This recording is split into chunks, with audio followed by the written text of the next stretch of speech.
code. Because of your superior intellect and intelligence, you have saved Kron and all of its worlds. This ship, created by the ancients, is a grand experiment designed to populate this distant world. Prepare to beam down in Might and Magic 3. It's here, on the floor. I didn't see it.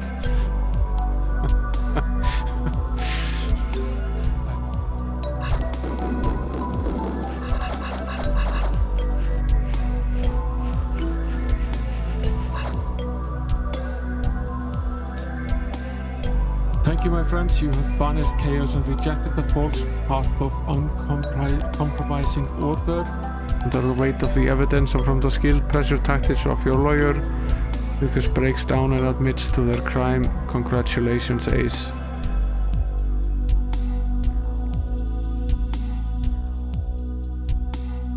I think we're having a real moment here. I've changed my mind. I can't give her up. You can have your money back. How could I sell something so dear? Then again, a deal's a deal, right? Right? Catch you later. Good luck. Enjoy. I'm out of here. Let's pick up the bottle of grog here. Pick up the root beer. Use the root beer with the jug. Apparently root beer works very well.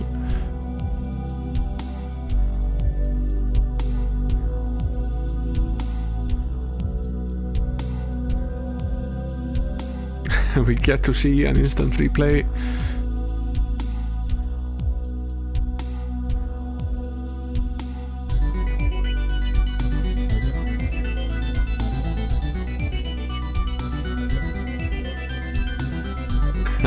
And a view from the blimp as well.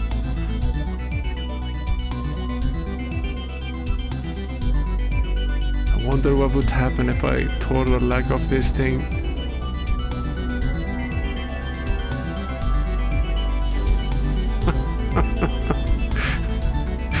Ark. You have a reservation. Madre de Dios, es el pollo diablo.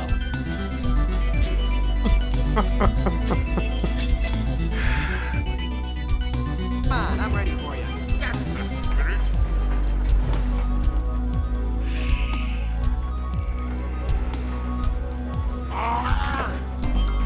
Yeah.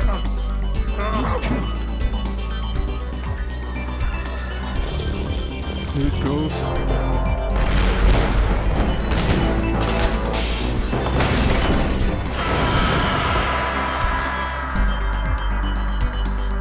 Enter visualization request. Let's try it in the other order.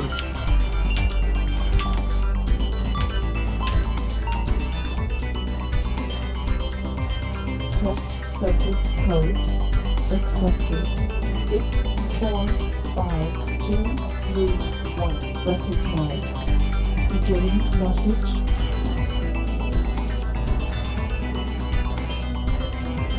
Grand experiment of the ancients to use the technology of elemental manipulation to create a completely viable ecological and social microcosm. This microcosm was then to be transported to a distant biosphere, Terra, to supplant its indigenous ecosystem. The need was acknowledged for a central controlling unit capable of compensating for expected anomalies.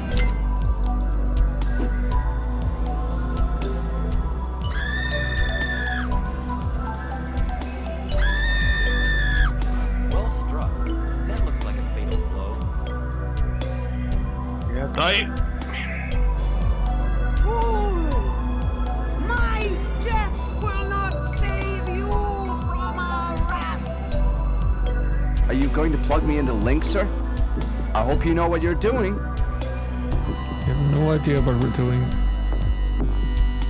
But, Something is happening, I think.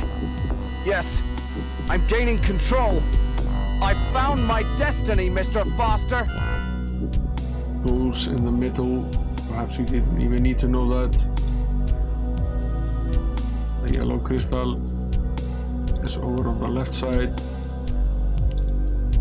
and the blue one is on the right side. Switch to Annie, have her pull the lever to close the trapdoor, have her push the switch on this side, switch to Zack, have him push the switch on this side.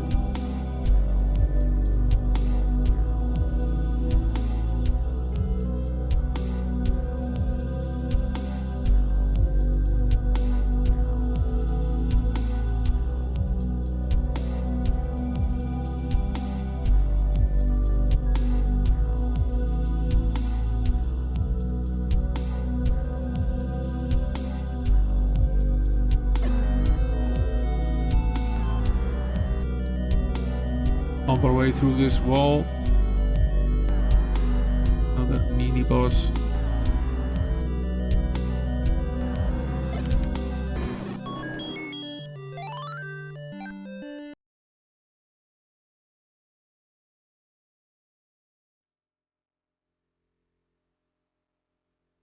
Good evening, welcome.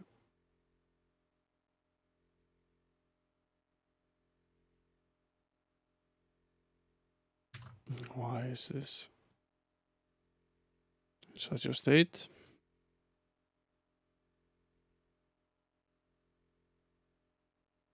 Better.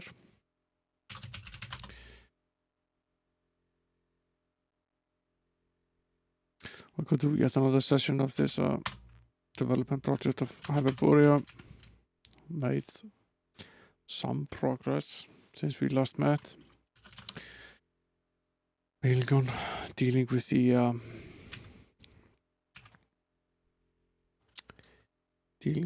various elements of drawing the perspective and trying to somehow make all of that work properly.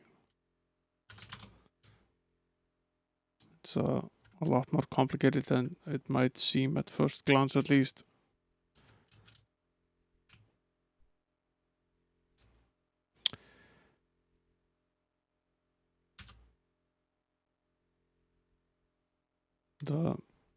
It was a real struggle.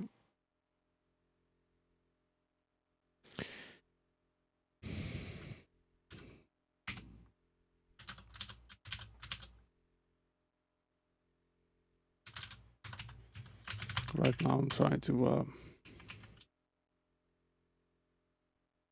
make a generic loop that puts all of these files into the game.file file.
I attempted to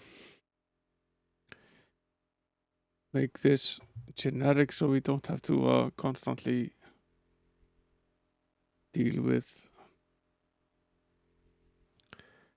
having to do this on a one-by-one basis.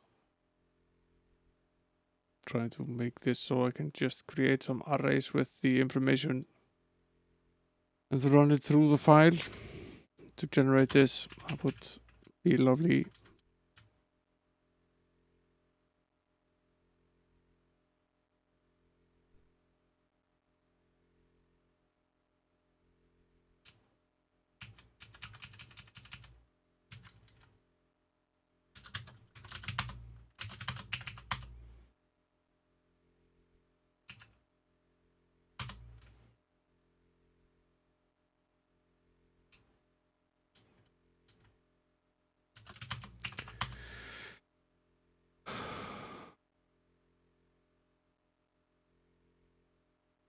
Zero, zero, zero, one.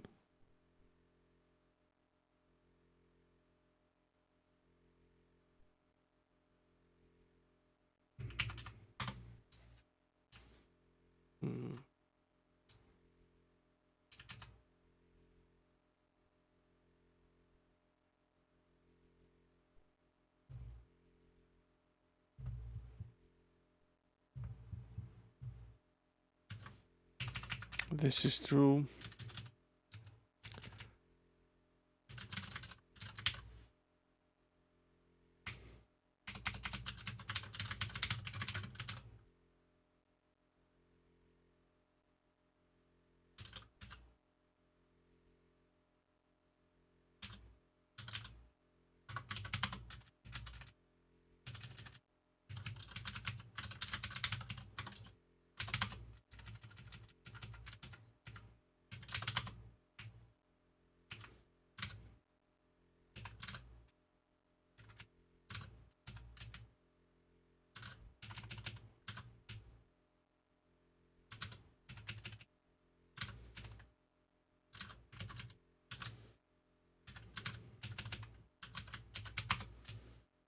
Okay.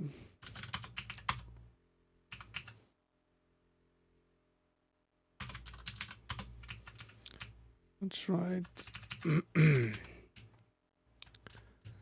Size in rows. Better. Much better. I should obviously not be reversing the bytes. They're obviously already reversed. 2486. Something is broken here. Yeah.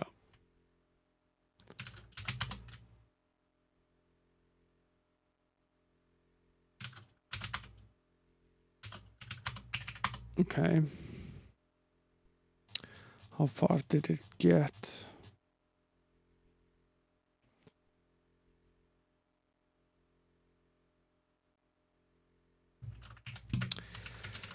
How far did it get? It finished 24, 32.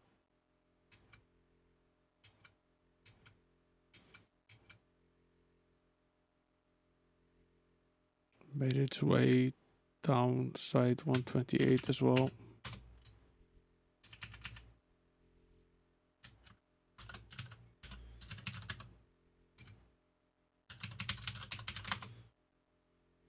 (32 by 128).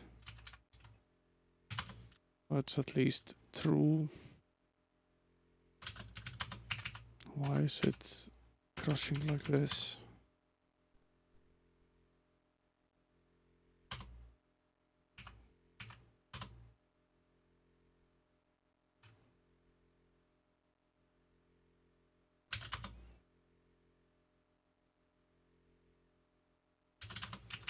Here's the malloc. Here's the free. Wonder what it's complaining about. Complaining about this.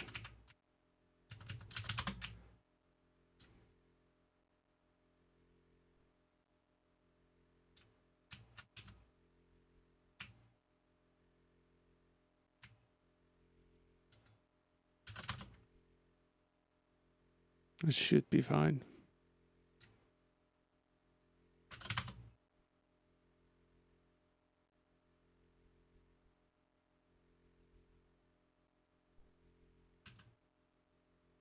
Seemingly this just finishes off.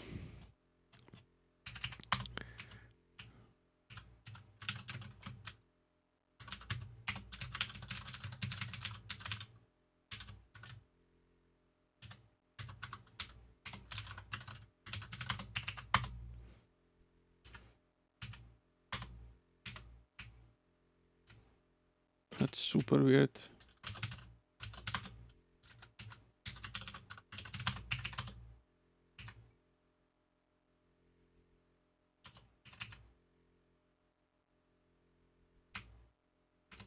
Is there an error? Yes.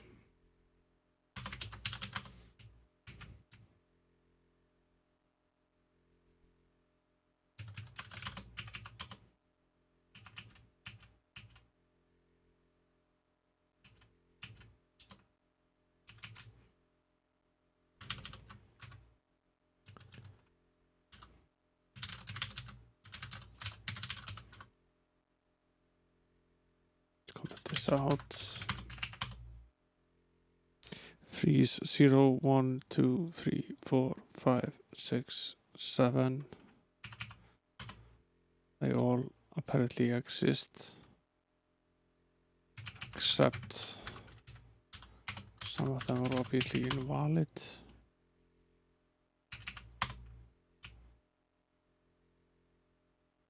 The second one is invalid.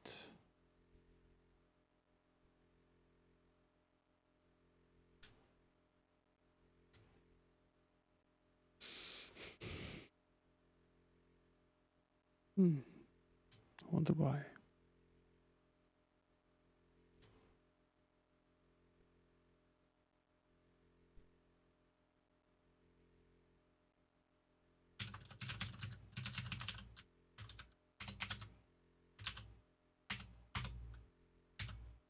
Just using that in this single location here. What we're doing is assigning a value to it.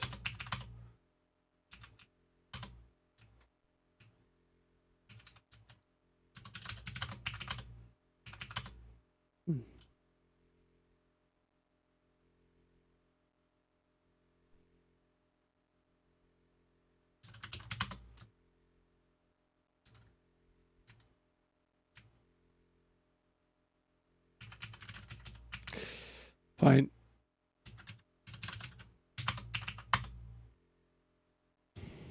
Code seems to work fine. Now for the first brick, it's doing exactly what we want. Same for the second one.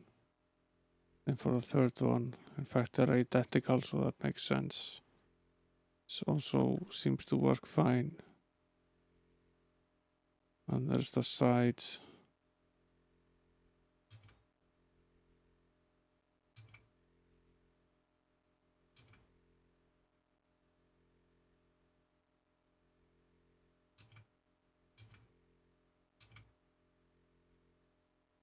The sides seem to be reversed.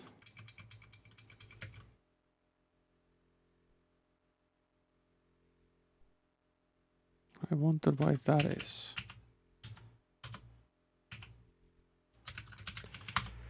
They should be identical.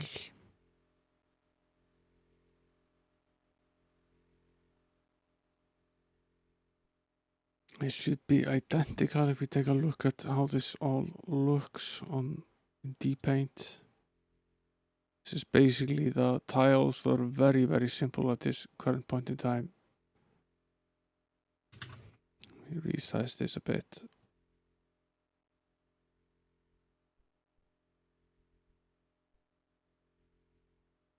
They're identical at this point in time. They're basically just a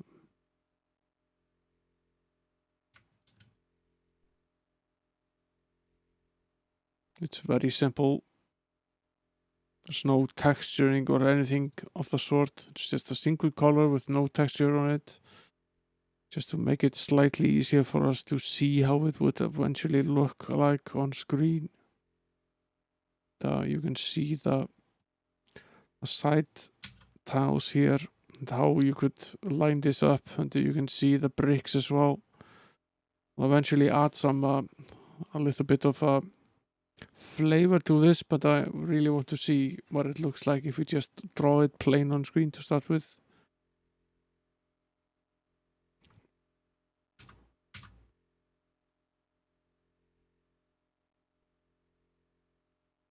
I fail to understand why the colors on it are reversed from what you would think they were.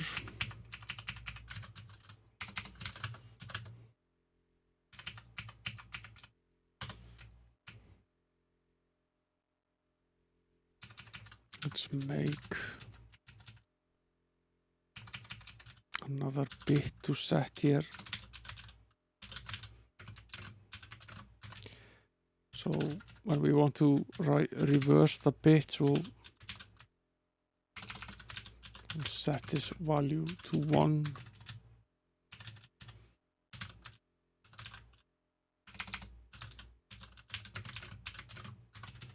Don't have to do it for any of the bricks, they all seem fine. But for this, all of the side pieces, it seems that we're going to have to reverse the bytes so that 255 becomes 0 and vice versa.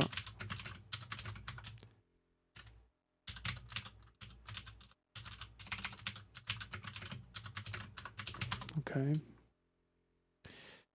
Then put in a condition here.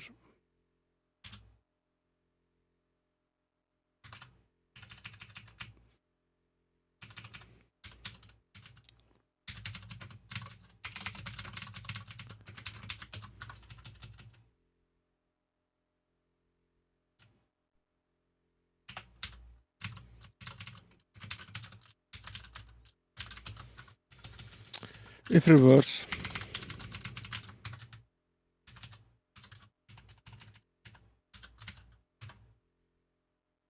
else.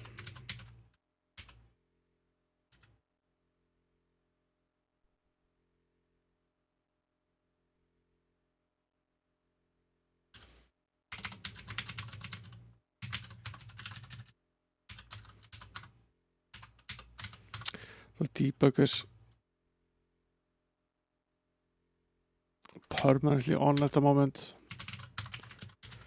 So it's quite useful to see what's actually going on.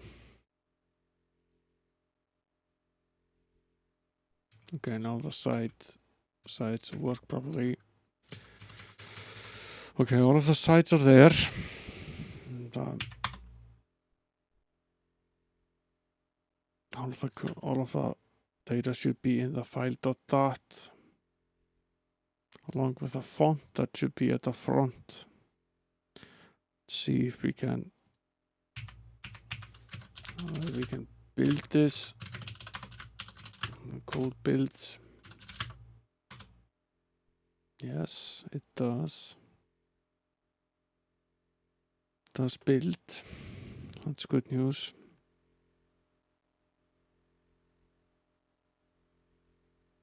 I barely touched any code now for a long time. I've been working on trying to get the perspective working properly. There are basically at least 2 distinct problems with that. The first is that it needs to be in a block that you can fit into memory. Because obviously loading the assets, you can tell by the corruption here that it's loading all of the assets. Because the code doesn't make any sense with what we have right now. So there are basically 2 distinct problems here that we have with this. Just switch over to dpaint for a quick second here.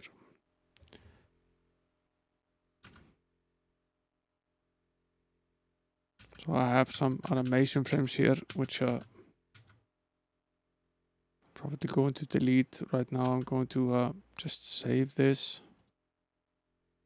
And I'm going to load an animation here.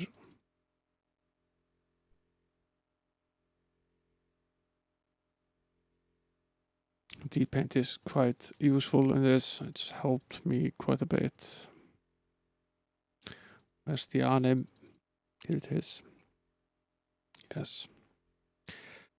So this is a sketch that I did with some color blocks which are not completely without texture, because I wanted to sort of get a feeling of how this might potentially look. This is all very basic though still. It just has it's a dark blue sky and a brown floor. And, this is just done in a grid that I set up here. I drew a 4x4 grid that fits into the grid that the game window is in the game display. And I made these very simple blocks. And you can see that by using the sides and the grid as we have it, it does create the illusion of moving forward. You can see here, far away here. So if you go like this and you're entering a corridor like this, we take one step forward, we move closer to the wall, and we go here, we move even closer, and then you're up against the wall, and then you turn, and you can only see 4 squares ahead, and then you walk forward. You can see the wall is there. This works. The illusion of movement works perfectly. Then I have this scenario where you have a wall here in front of you, and you get closer to the wall, and then you turn and you face another wall over in this direction. This also works properly. So the tiles that we have are basically enough to create this illusion, except what we have now is far simpler than what we had before.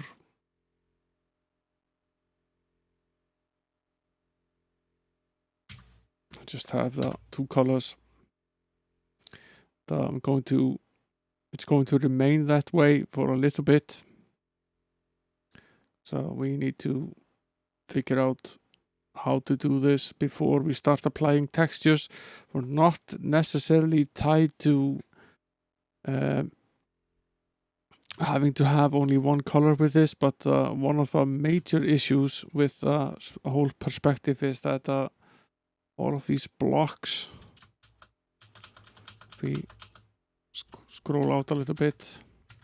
I spent an enormous amount of time generating them because for them to fit correctly into what we're trying to do, they all need to be in multiples of 8. So this piece, for example, is exactly 32 by 128 because it needs to be a whole multiple of 8 pixels. And this piece is 24 by 96. This piece is 16 by 72, and this piece is 16 by 56.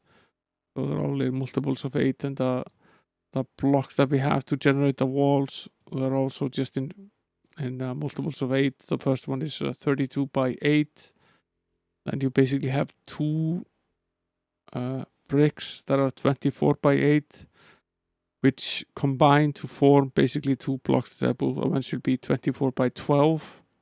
So we'll have to texture the lower and upper half of it differently to form the illusion of having a 24 by 12 block.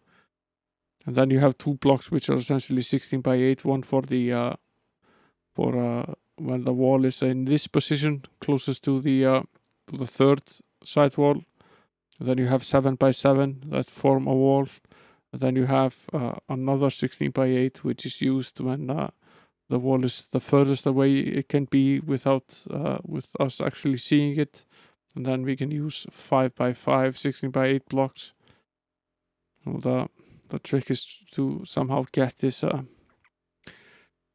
up and running and working properly, and I want to see it on screen with a plain white blocks before we start working on trying to put some texture on it. I've spent an enormous amount of time trying to adjust the blocks back and forth so they fit exactly into this 8 by 8 pattern. And it must be said that even if it does fit the 8 by 8, it still doesn't necessarily fit the 8x8 in each cell. So we might get color clash in some of these. We'll have to figure out how on earth we're going to deal with that. Because every 8x8 cell can only have one foreground and one background color. We might be stuck with having to share the same foreground color or the same background color with the floor and the ceiling to avoid the color clash. We'll have to see how that works out. We also possibly have the option of using some sort of pattern to create the illusion of more colors, so we could make some sort of pattern in the sides, because it's a high enough resolution that you could, by combining the foreground and background colors, you could make a pattern that would make a third color, and that would give you the illusion of more color. The simplest way would be to just have all of this monochrome, but that's boring. So we'll try to figure some way of make it work with more color, but yet somehow make it so that it doesn't clash badly on the 8x8 boundaries here. At least the pieces now fit correctly into the memory. And welcome in Raising the Beam. I'm going to jump and get a refill on the coffee. I've been at this for a bit now before the stream as well. Now that the tiles are in the game dot, I want to work on the code now that places them on screen, and try to see if we can't get this pseudo 3D view sort of working in a way that we're able to see it. Did you see the animation that I showed earlier, Raising the Beam?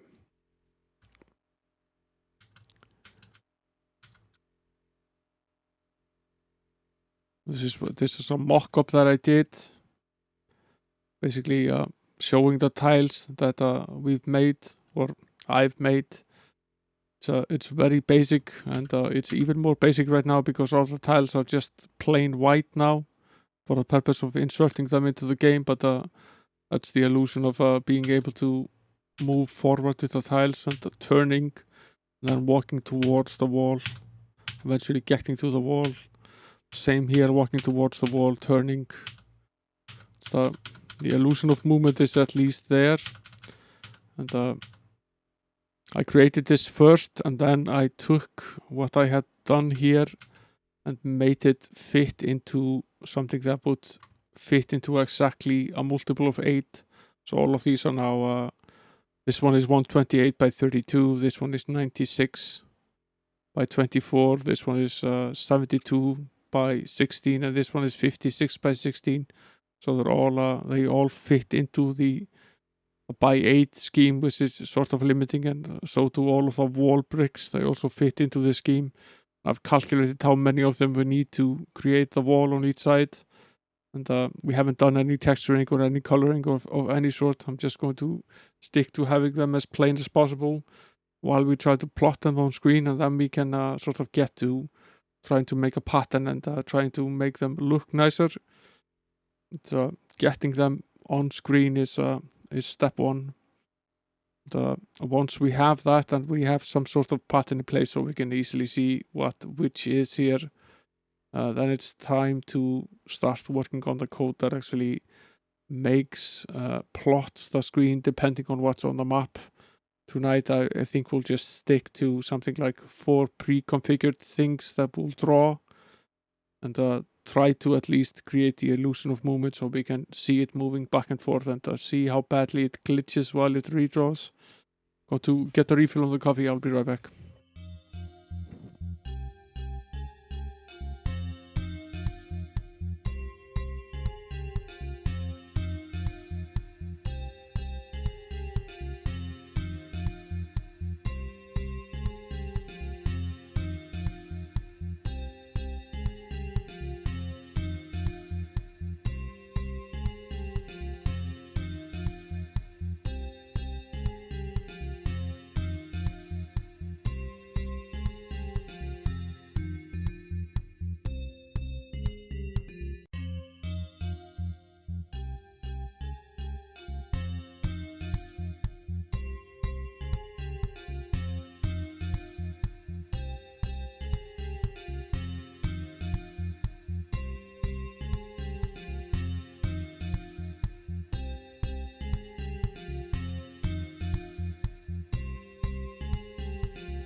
Has returned. Let's see. Let's see what we can do here.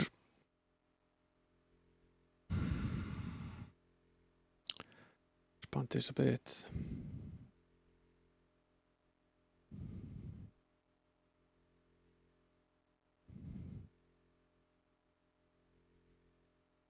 Okay, that's roughly it. That's the design plan.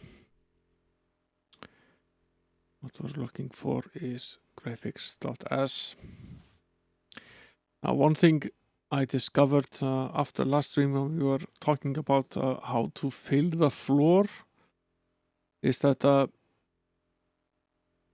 you can copy something multiple times, even though you only printed once. So in the case of the probably best shown using something like dpaint, when you have something like when you want to create something that like has this block, for example, and if you just if you plot the block once, let's say you want to plot the block here, then you can actually copy it 3 times, even though it's only been put here once. You can decide to copy more bytes than are actually in the memory. The first copy will let's say that you start by putting the memory pointer here at the start of the. Put the memory pointer here at the start of the block, and you place the copy pointer exactly at this location as well. Then you just move the memory pointer to wherever it is that you want to place the second block. Let's say that's here. And you copy the block again. What it does is that when you tell it to copy, it places the block there. And you can tell it to keep copying. You can tell it to copy something like 32 bytes. This is only 8. This is another 8. You can tell it to copy 32 bytes. And what it will then do is it will copy what it's already copied. So it will keep going. It will copy this bit, the empty bit, to this location. And then it will recopy the bit that it just copied before to this location. Then it will recopy the empty bit. And then it will recopy this. So it will in fact create 3 identical copies of the same block. So that's actually very handy. That means that you don't have to individually move the pointer every time. So you don't have to draw this block first, then copy this one, then move the pointer here, then copy it again, then move the pointer here, then copy it again. You can simply just point the copy pointer here and have it copy 32 bytes, and it will copy all of them 3 times. So for repeating something like the blocks that we have with the bricks and so on, that's very useful. I will speed up the drawing quite a bit. What I have noticed as well is that since we don't have the opportunity to really do any sort of double buffering, because we're using 12K plus of the display RAM of the 16K that we have for the screen display, and we simply just don't have the space in memory to be able to do it. Since we can't do that, then if we redraw the area, it will flicker a bit. So we'll probably have to work on the code a little bit in terms of the display to try to minimize redrawing areas that we've already drawn. It seems fine if you're just drawing something once, but if you're drawing over something, that seems to be flicker a bit. Yeah, we will have to raise the beam, in fact. And one option that we haven't really delved into yet is that, of course, we can do some of the redraws in the V-blank. We can wait for the V-blank and we can hit the chip while it's in V-blank. There are limited things you can do there, but it's possible that we could do enough there to at least reduce the flickering. And what we could also potentially do is we could try for when the machine has 64K of VTC memory, we could try making double buffering code for machines that have more VTC RAM, because then you could potentially have two screens in memory, draw to one of them, and then swap over, which should basically zero the flickering. So that might be an option as well. We'll cross that bridge when we get there. One thing at a time. Let's try to plot this to the screen.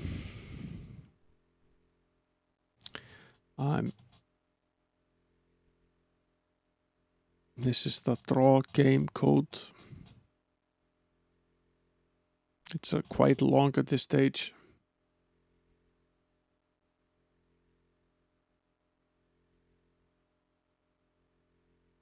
What I'm going to do here is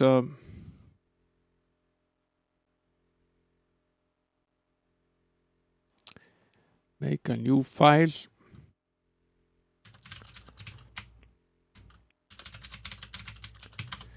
Called old routines. I'm going to take this, pretty much this entire routine, copy it there. So I think we might as well. This is a routine that's been slowly developing as I've been trying out the various options here. Might as well just start this from scratch.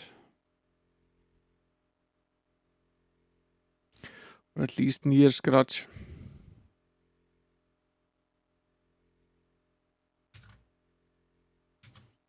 Say this here so we don't lose any of this code.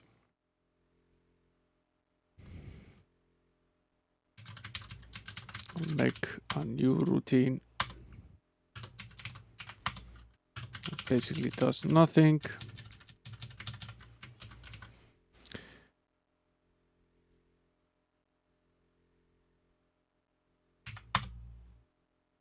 Verify that it actually works properly and that it really does nothing.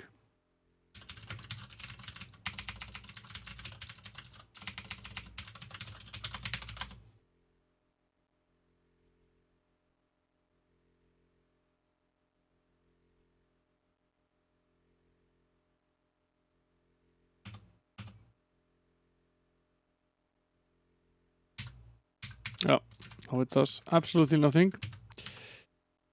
Still need to fix the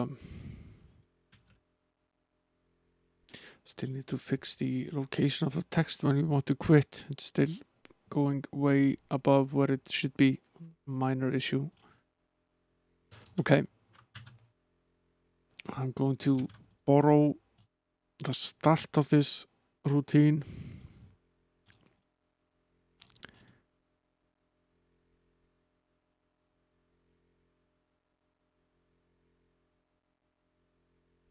Which prints the attributes.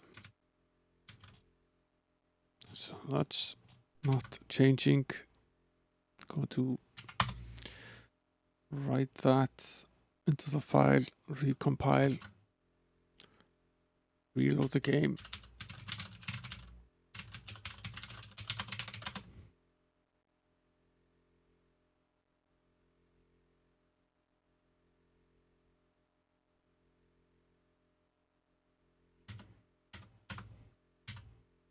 Okay. That semi works. Except I think I'll just to simplify this, skip the wall bit. Or maybe I should make it stay like this for now. We can see how it color clashes with this a little bit. At least it gives us a background color. So we have a fixed color. I'm using the movement keys. The little flickering that you see is that I'm actively I'm clearing it before I print it again, which is sort of unnecessary. I just did it to know that all of the movement keys work. Might remove that code a little bit later, we'll see. Now we have some basic background color on screen. That's step one. Now we need to figure out the offsets of the graphics. I'm using these arrays to make lookup tables for when we want to load the graphics, so we can just point that we want graphic number X, and it will automatically fill in the correct memory address. Means we can have variably sized pieces, which is quite useful. So 82104 is basically the starting address of all of this. And, now we need to go through how much space this is all taking.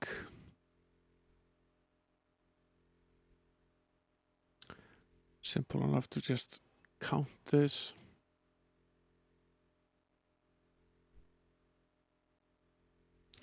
The first file is the 16 by 8 brick. That's 8 bytes.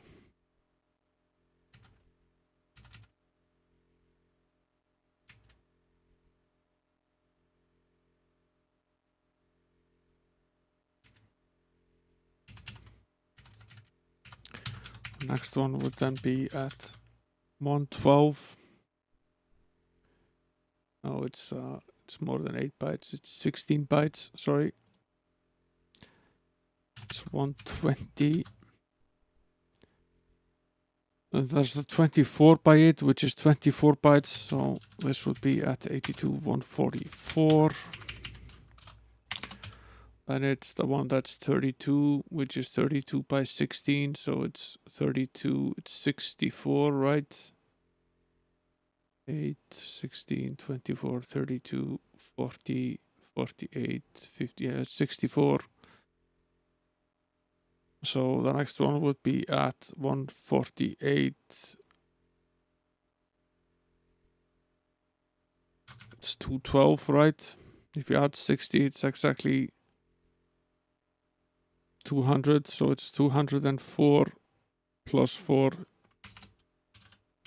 208. Yeah, it's 208.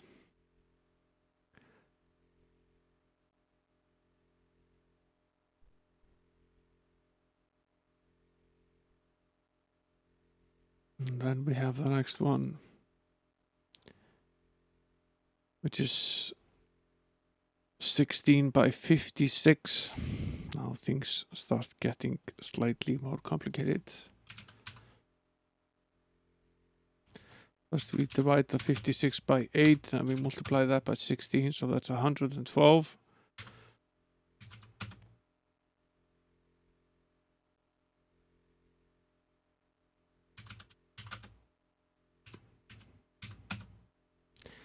It's 112, so we have 256 minus 208, which is 48. So it's 64. Next one starts at 8364. And the next one is 72 divided by 8 times 16, which is 144. The next one starts at 83208. And the next one is 96 high, so that's 96 divided by 8 is 12 times 24. That one is 288, of which 256, 208 is 48. No, it's 240. This one is at 240, 83, 84, sorry. And then the final one is 128 divided by 8 times 32, which is 512. That's easy enough. That's 86 to 40.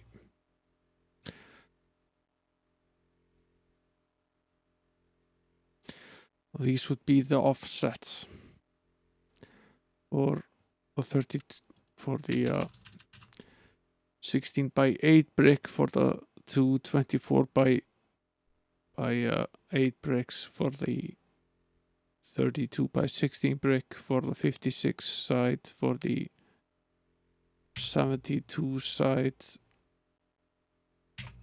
for the 96 side. I think that's correct. Might not be. We'll see. I think it's right though.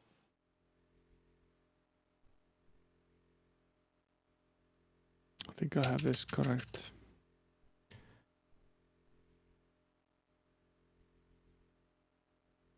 Should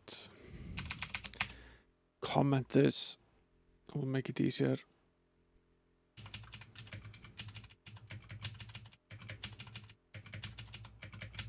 I will return to this to remember what it is that we're doing here.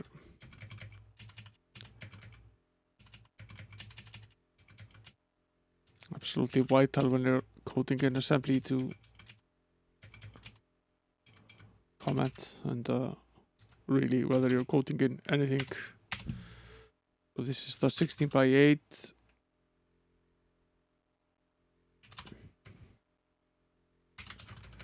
Oh, this is brick 16 by 8. This is brick 24 by 8. This is brick 24 by 8. Again, the second one. This is brick 32 by 16.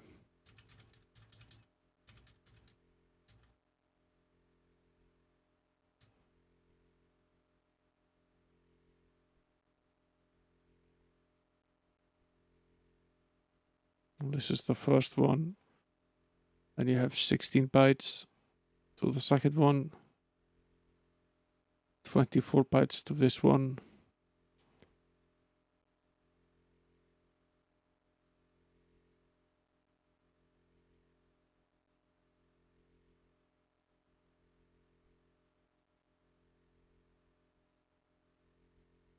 (16) 24. This should be 24 again, so this is not correct. This should be 148, 168. So that's obviously incorrect. That's the 32 by 16, which is then we have to calculate again. To calculate this again, 168 plus 64, which is 232, 232, 82. This is then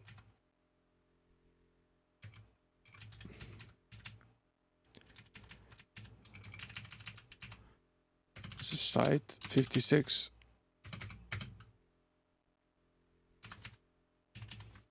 This is side 56, then the side takes 112 bytes, which leaves us at 83, 144. That's where we'll find side 72.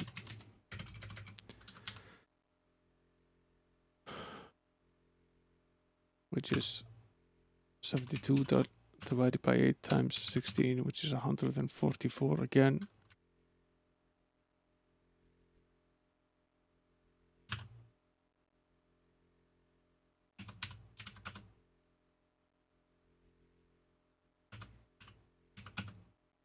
So 144, 256 minus 144, 112. This is at 112.84. That's where we'll find side 96. And then that one will take 24 divided by 8 times 96. 288. So that's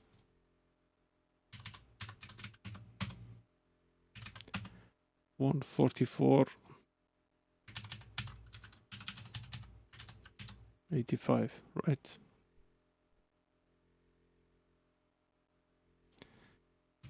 This is site 128. And the ending address of that is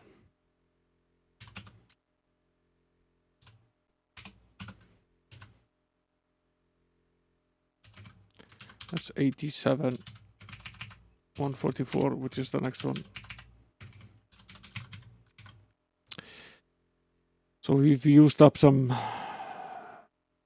quite a bit of RAM here, some K of RAM, and these are basically the blocks that we're going to be needing every time. And of course, we're going to need more of some of them. If we want to have something nice like doors and so on, which we'll probably want, we'll need to have multiple copies of some of the sides and some of the walls as well. It's probably pretty easy to have the door just perspectived into the sides, but that means we need multiple copies of the sides, so this is going to take quite a bit of RAM. But we'll see. Particularly the sides need quite a bit of space because they need to be entire blocks. There is no way to, at least no easy way to just copy them somehow, because they're all different shapes. They're very tied to being a certain way, so I don't see an easy way to reduce the memory that we need for them. We could try drawing them in perspective, but I have a feeling that would be terribly slow, and it would be much quicker to just try to do this. So we'll try to have to free up some memory so we can do this as quickly as we can. But at least that's basically what we want now. So the first one we want is the 128 side. And we want that basically at 0, 0. So we want to be located at 1.1, which is the starting pixel of the first pixels of the game screen. Since there is a window which is at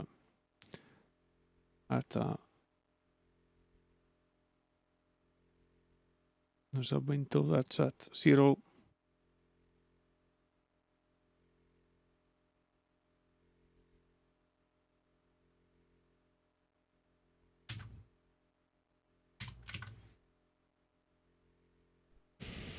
Let's see.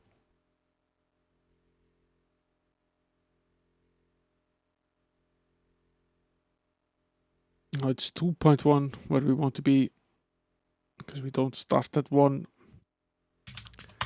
So we want to load 2, store that into Xbox, XPOS, load 1, store that into YPOS, and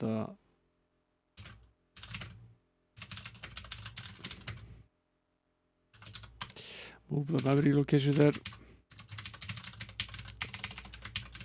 These are very useful subroutines and macros that I've put together to do this.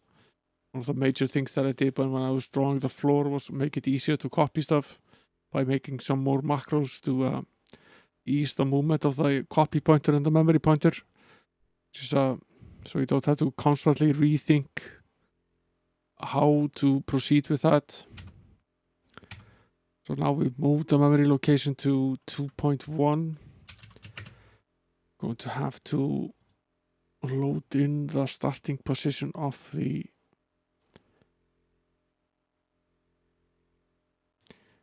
I need copy this code here quickly.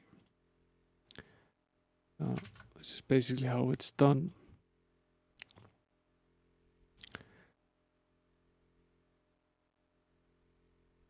Move one back here.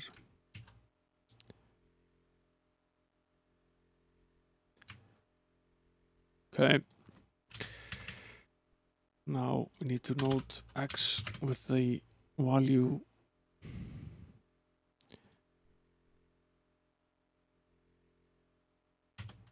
the index here. This is 0, 1, 2, 3, 4, 5, 6, 7, 8.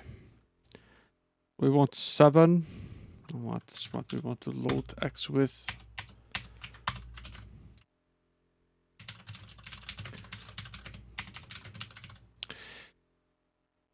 Find the low byte offset of the graphic asset in RAM.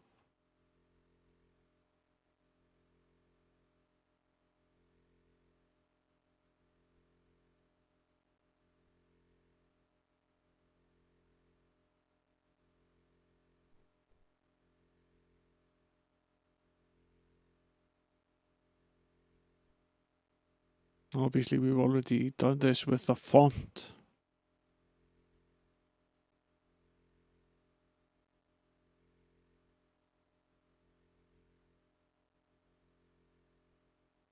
I think the last address that we used was 82 something, so 82104 is the start of the graphics. The font starts at 8000.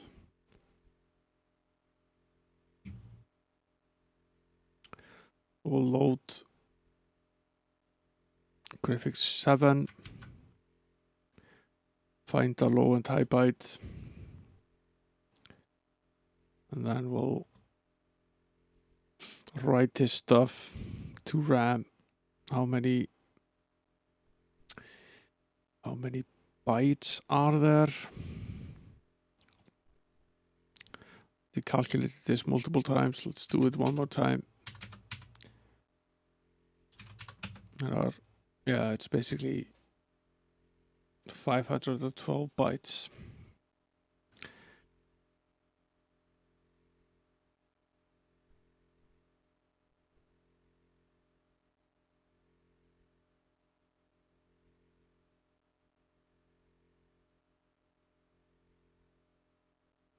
What we're going to do is we can only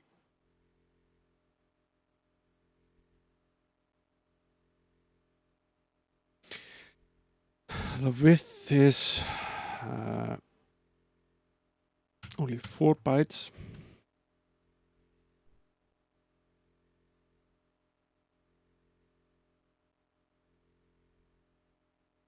We're going to have to constantly move down.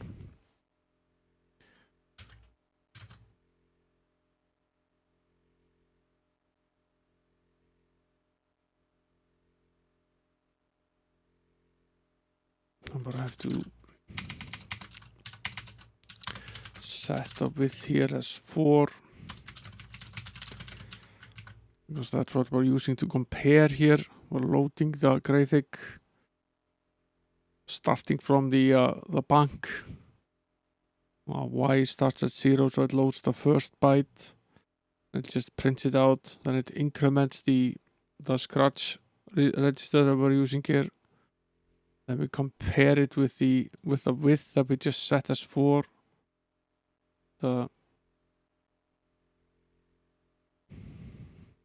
If it's equal, 3 really.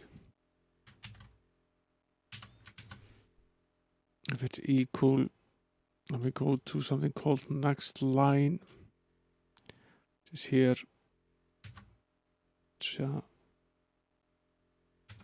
Need to use to move to the next line. Reset scratch C. Once offset bytes, we need to set the offset. I think it's already done, but move an entire line down. Move to the same location on the next line down. Increment Y and then branch back to the start of the loop. It should basically, if this code works, it should print half of the first side. It's a big question whether it actually does work or not. Maybe it loops indefinitely.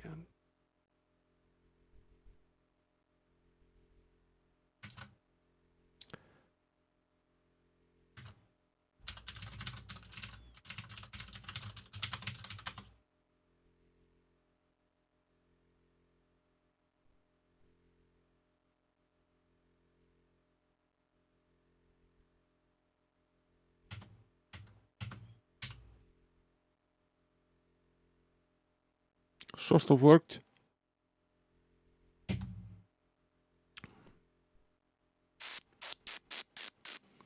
Why is it printing so much of this?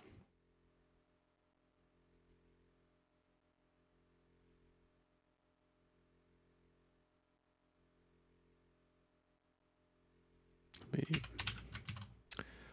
adjust this a bit. Move the loading screen over to the 80 column.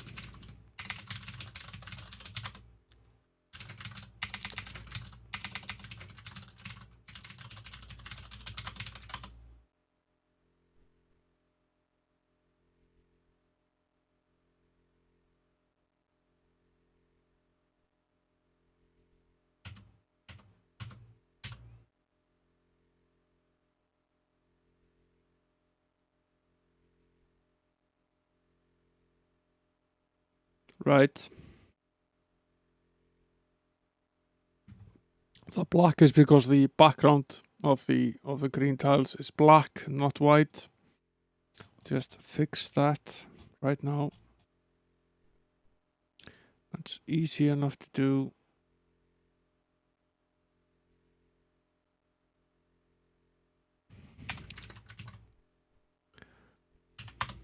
Or the foreground is black and not white, I meant to say.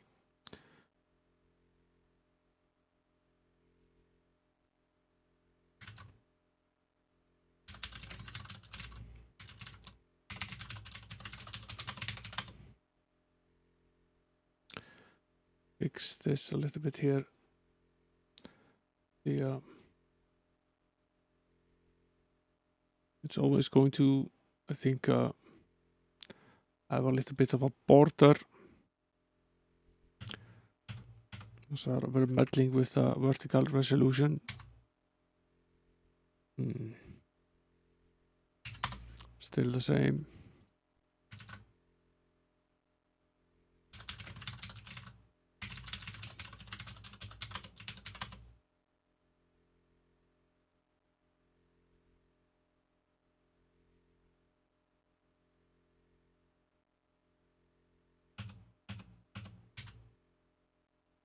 Why is it?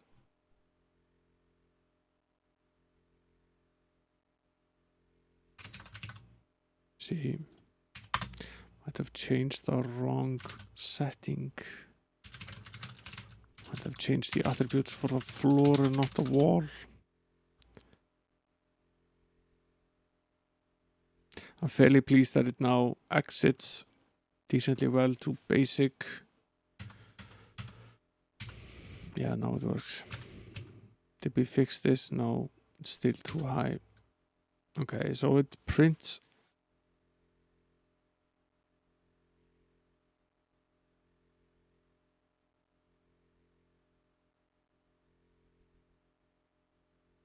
Prints about half of this.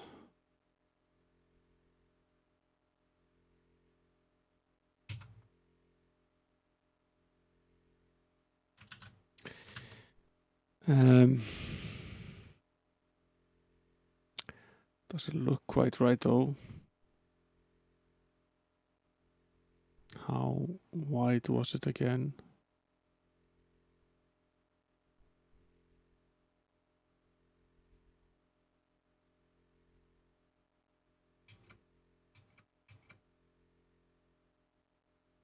It should only be 4 bytes wide.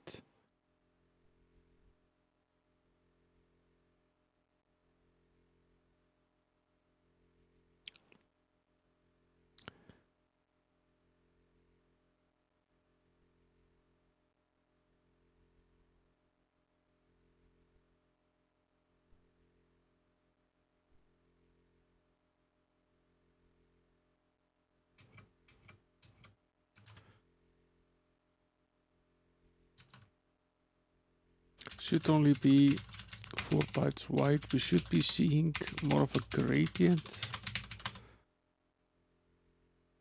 on the sides. It shouldn't just be a completely solid white line.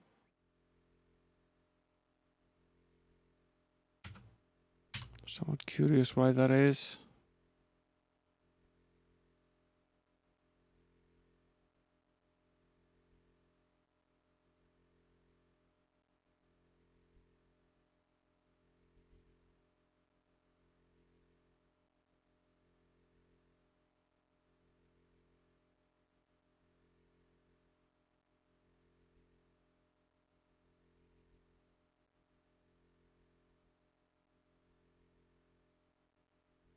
Interesting. Could be that we're starting at slightly the wrong memory starting address, so we're already into the those completely solid bits before it starts printing them out. It's possible. Go to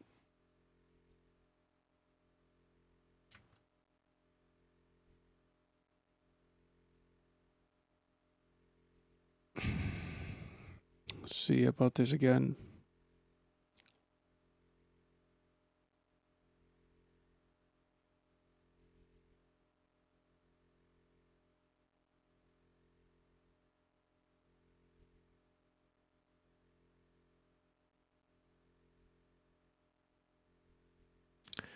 $82, $88 is here.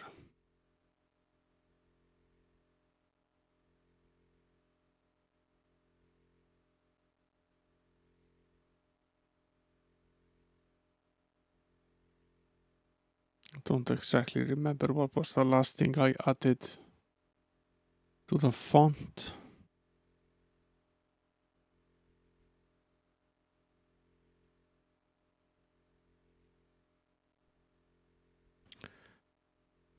I'm wondering if we're starting. Is that 82 is here? There's a single one here.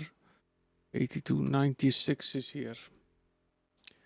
So that would mean that we would start at 104. So that's at least correct. So this is 16, 120, 24, 144. Another 24, 168.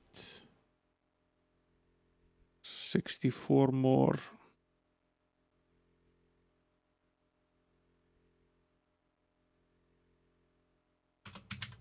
That's 232. That's completely valid.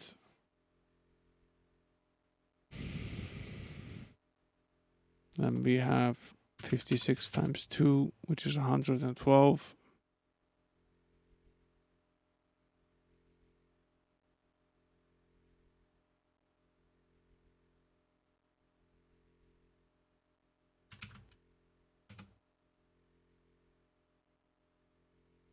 So that's not correct, right?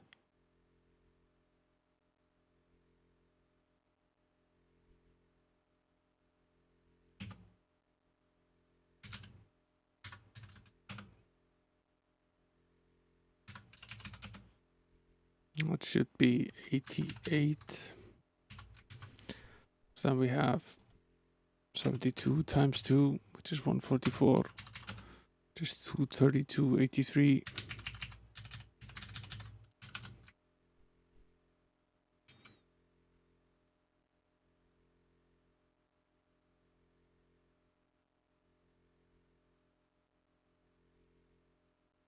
And then we have 4 times 96, which is 384.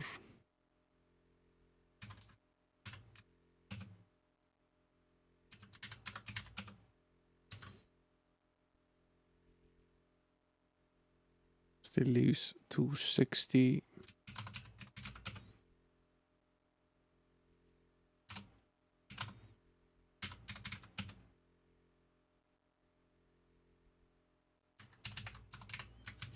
That's 104.85. I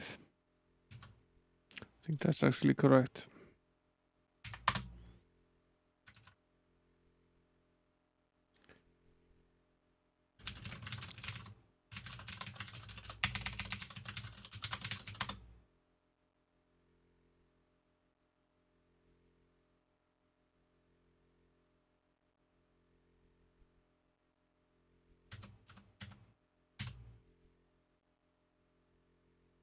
Still doesn't look right.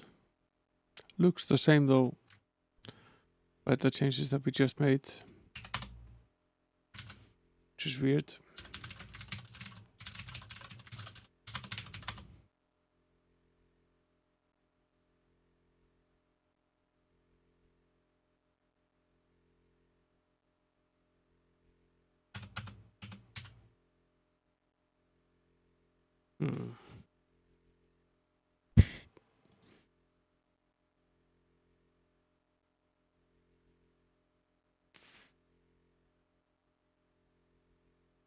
This is at least correct.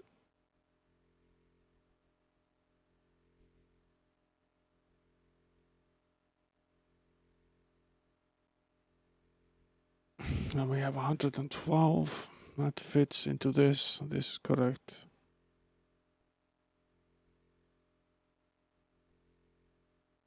Now we have 144. Now we have 384. Just basically an entire. It's an entire block. Leaves 128. And there's 24 left here. Leaves 104, which would then move over here. Well, this would seem to be correct, even if it isn't showing it correctly here.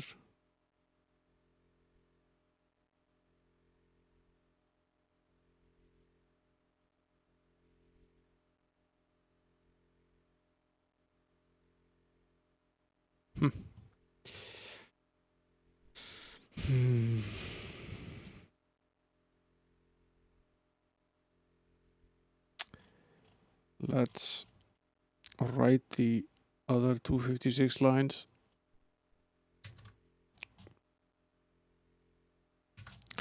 Don't need to change much of anything else.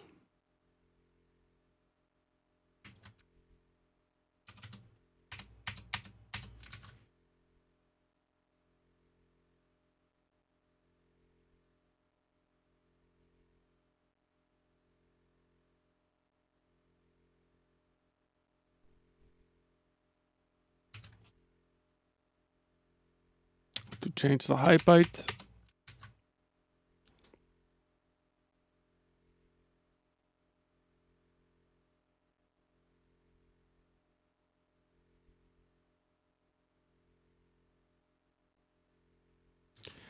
We'll load it into X,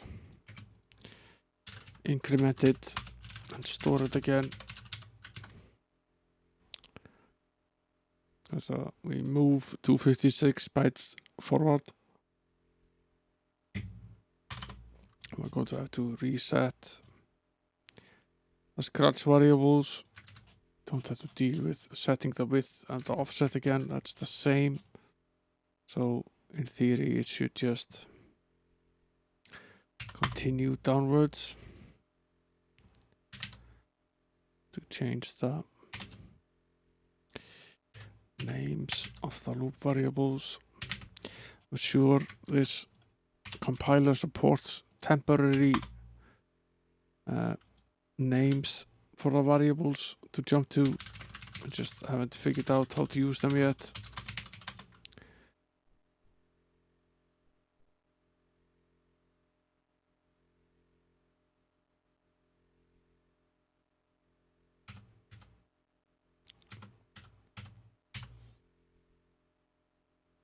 That's interesting.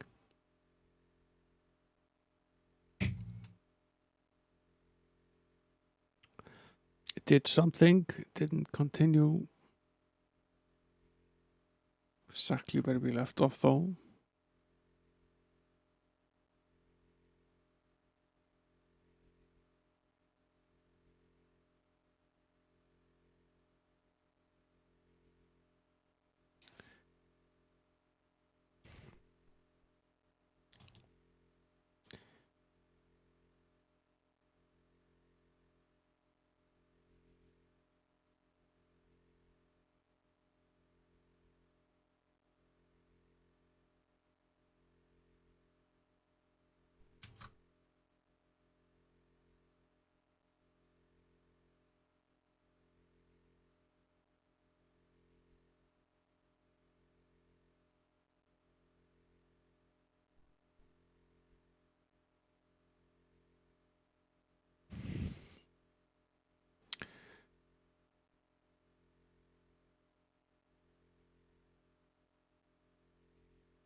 That's a little bit interesting.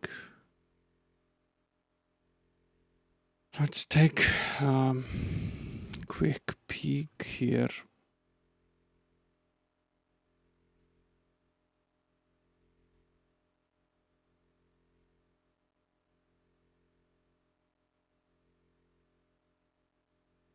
into the memory of the 128.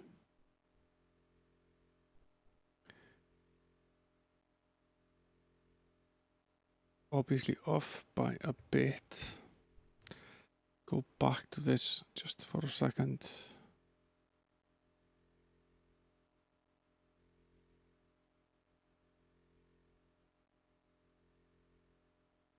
So this one is 16 by 8, so that's 16 bytes. This one is 24 by 8, so that's 24 bytes. So is this one. This one is 32 by 16, so that's 64 bytes. Now, let me just refresh my memory of this.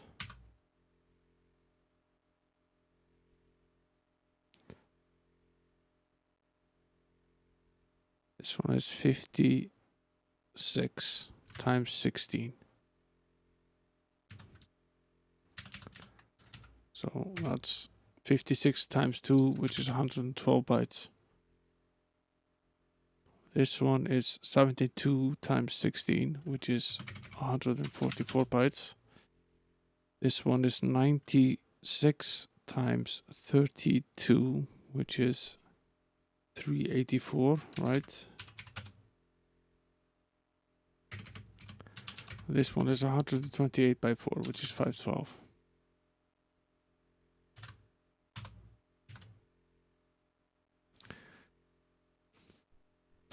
Let me just try.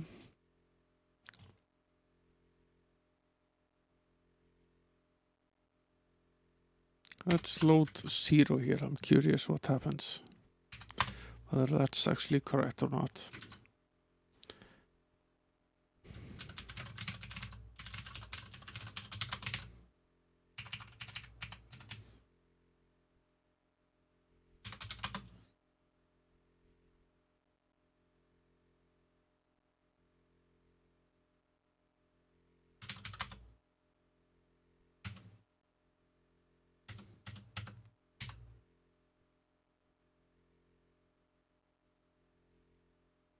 Obviously, we're printing too much. That's obvious because it isn't white. It isn't as white.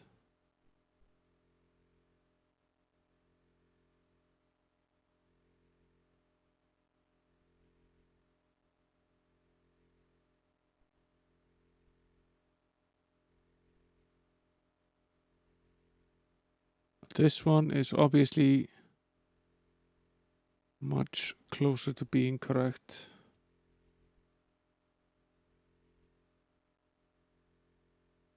Far closer to being correct.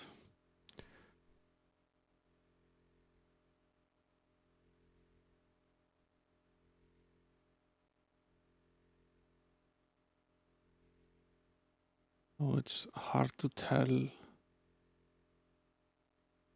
with this being like it is. Let's change the code a little bit to reflect this.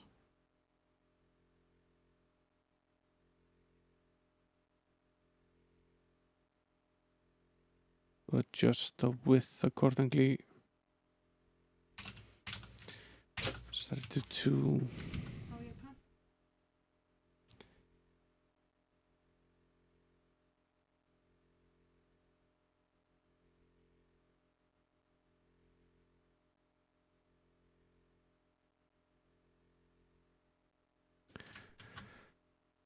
Set the width as 2.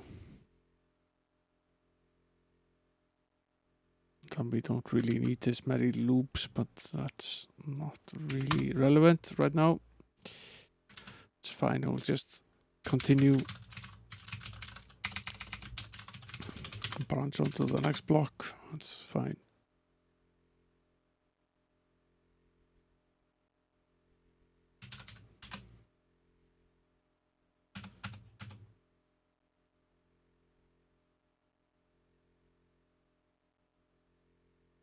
What did we do now?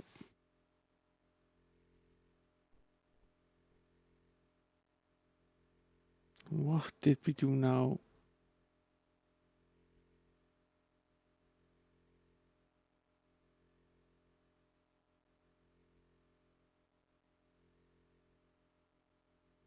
basically looks like this. That's not what we meant to do. That's not what we meant to do at all. Why did it do that?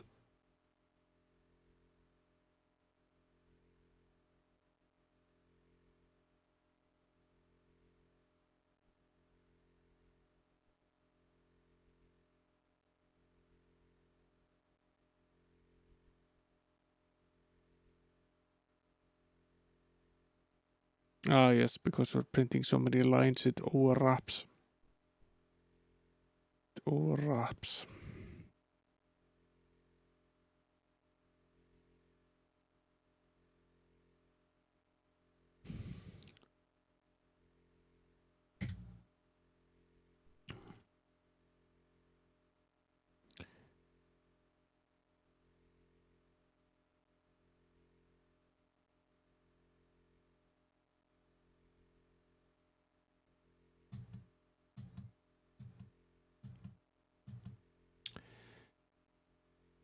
We only have, what, 32 down.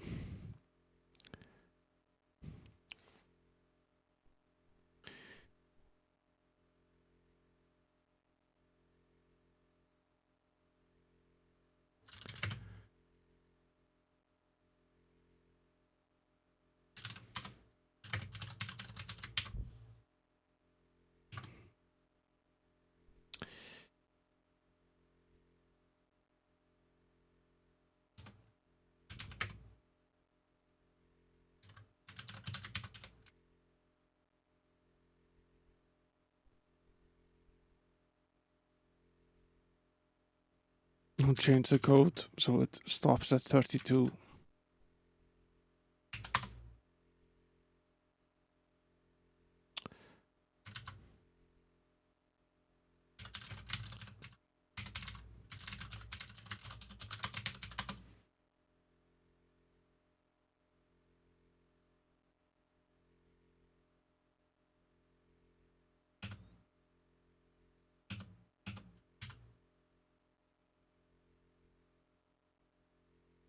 What is it doing now?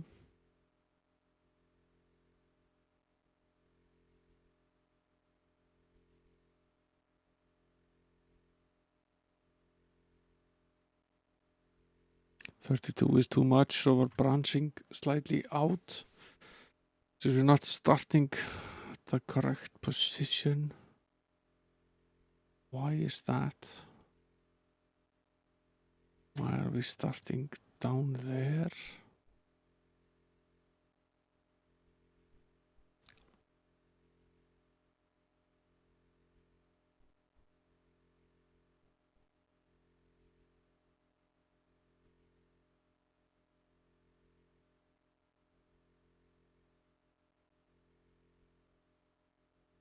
We're loading 2 and 1 and putting it into the Y position. Then we're setting the memory address there. It should theoretically start exactly in the upper left corner of the window.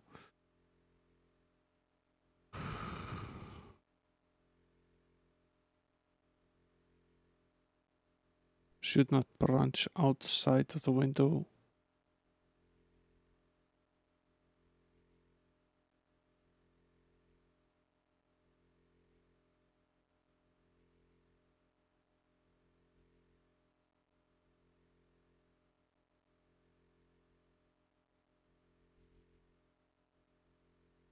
I wonder why it's actually doing this.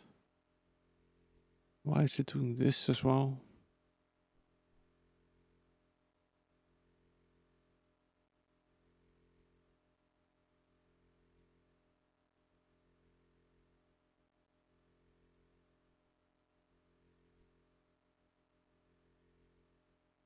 Was it printing these 2 tiny white lines?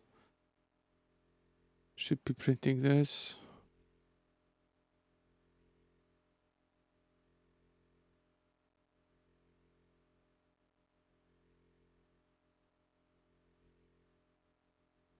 Starting with byte 0.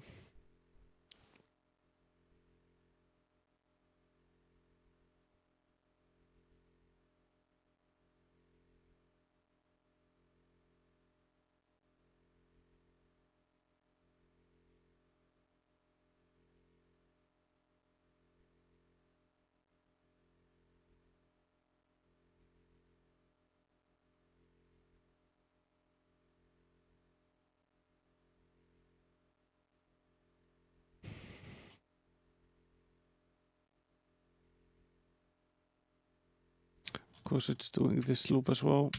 Probably should stop that. That might be the second white line that we see.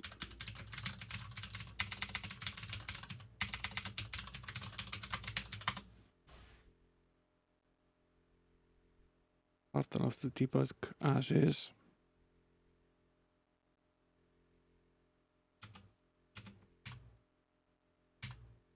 Okay, now we see basically nothing.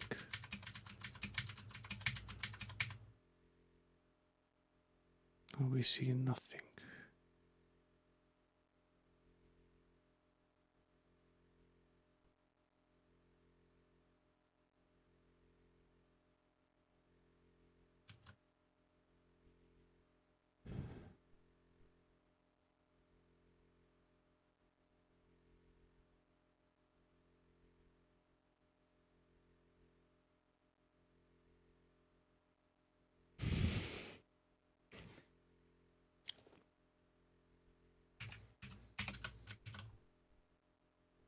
Curious if we change this to bank 1.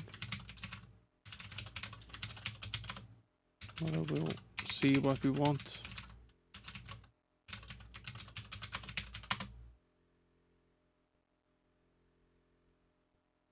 Or at least something.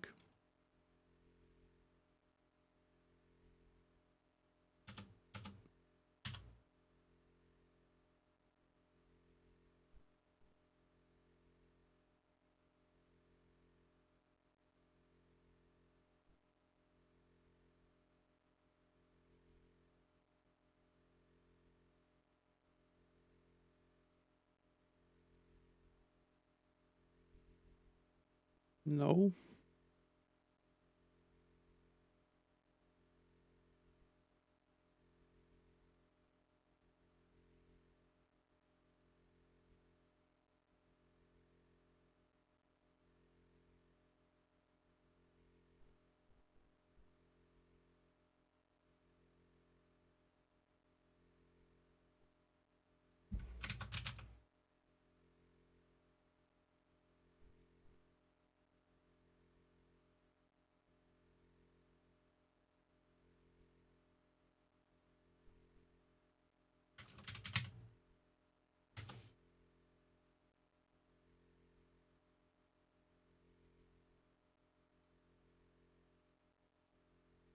Let's go over this code a little bit. Theoretically, you should be fetching now from bank 0. Setting both Y and scratch as 0 to start, to setting the width as 2. It's only really 2 bytes that we're printing to the screen at once. Offset is still 60. Putting 32 into scratch Y, which we use here.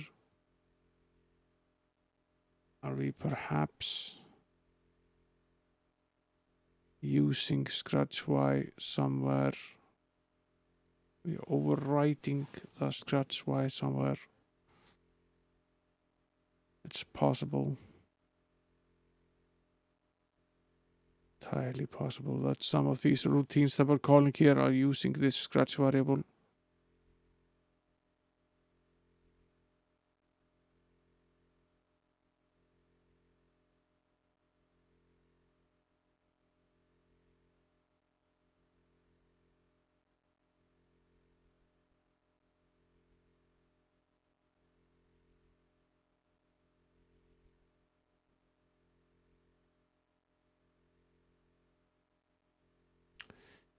There's something called scratch width, which we might take advantage of here.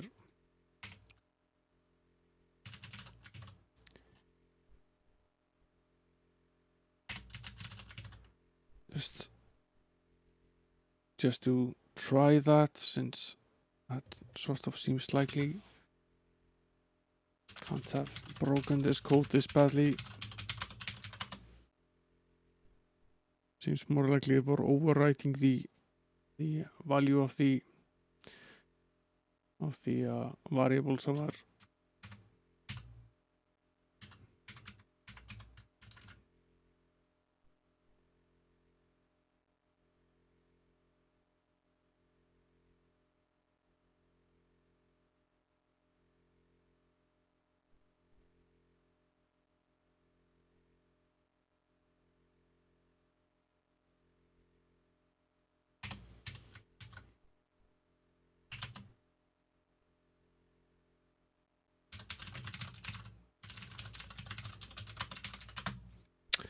Oh, now it does nothing. So that's great.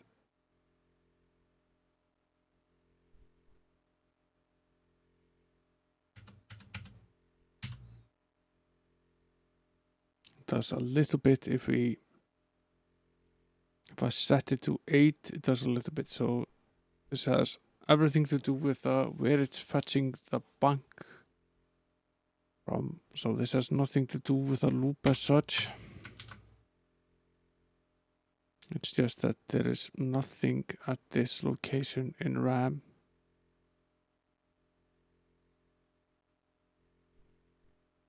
Obviously 32 is not a lot.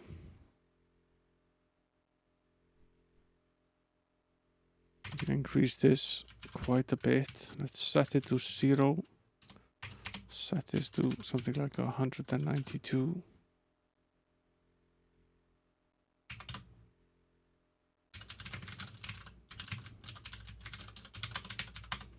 It does seem as if there's nothing at exactly this memory address, which is weird.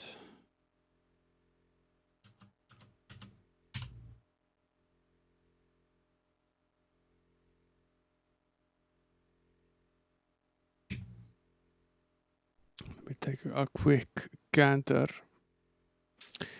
at the machine monitor here.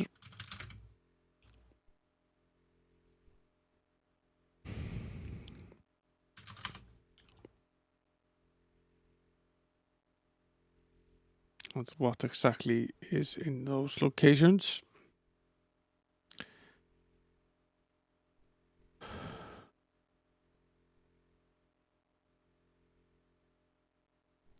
Starting at 8,000.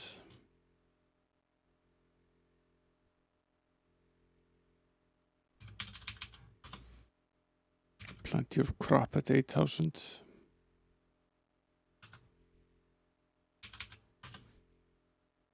Okay, so 82.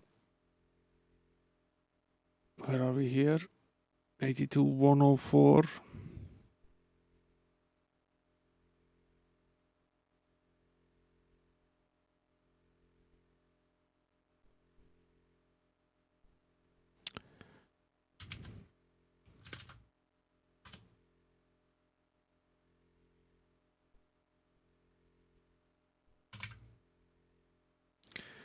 Should be 8268. It's not where this starts.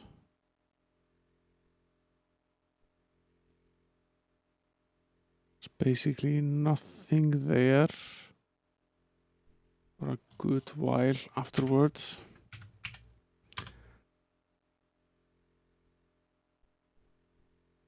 I have the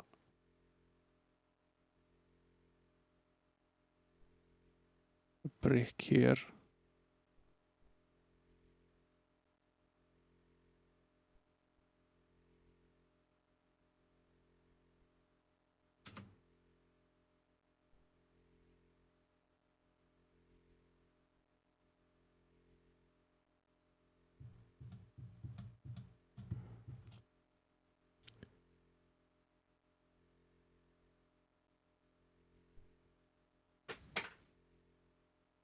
There's lots of empty space here before this.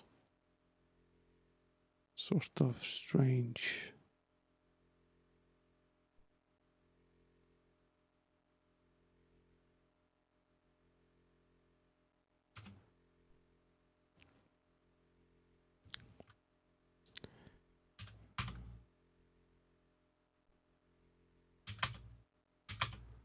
Then it's largely aligned.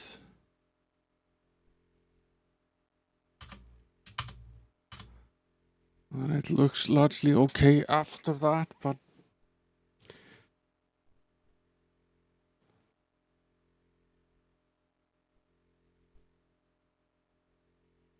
there's a lot of dead space before this. The font ends largely where we want it to end. What did we say? Yeah, it ends at 8268, but what's at 8268 is just a bunch of zeros for a good while. Why is that? Would suggest that there's something wrong with code that's generating the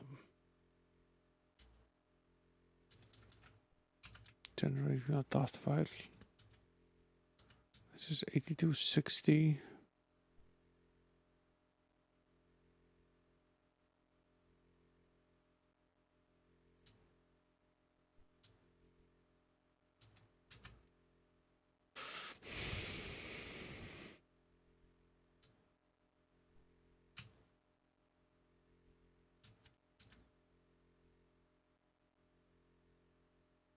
Do they perhaps need to be swapped?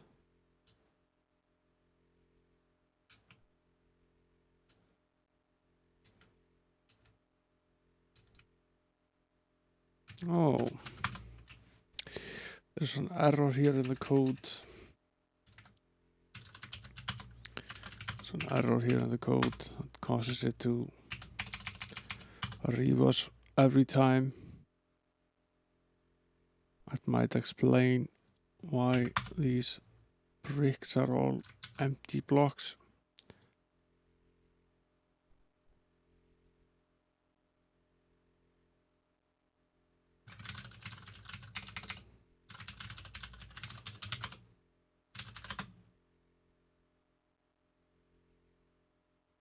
A choice of debugging.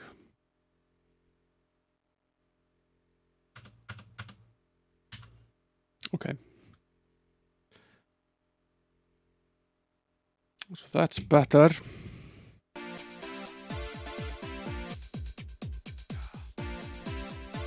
Cheers, Jelly Good. Thanks for the sub. 13 months already. That's Jelly Good just resubscribed for 13 months. Morning. That's a long time to be subscribed. Good morning to you. We're making the first steps into trying to draw some sort of pseudo 3D view onto the display. Ironing out some issues to start with here.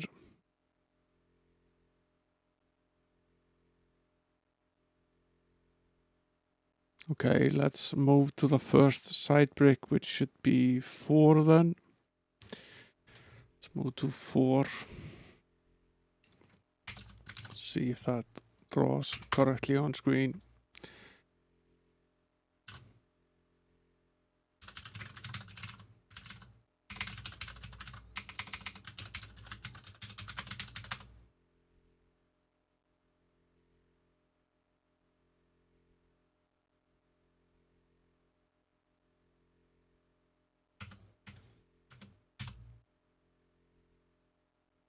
Well, that's something. Certainly something.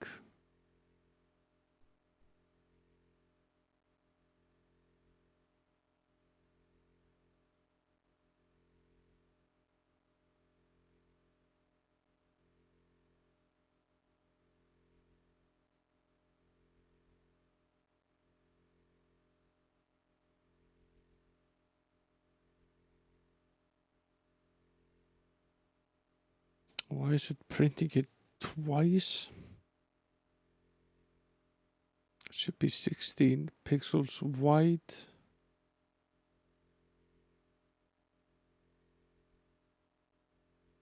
like it's printing it at an offset. It's really weird.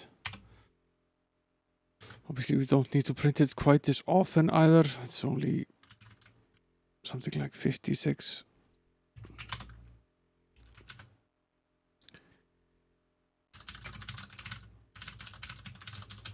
It goes to show that the memory address is largely correct.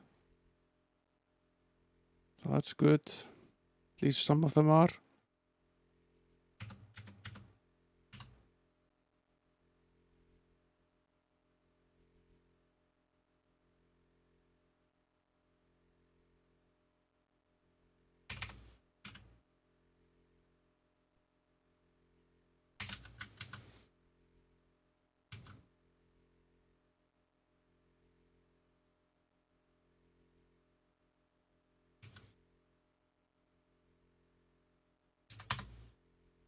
That looks distinctively weird.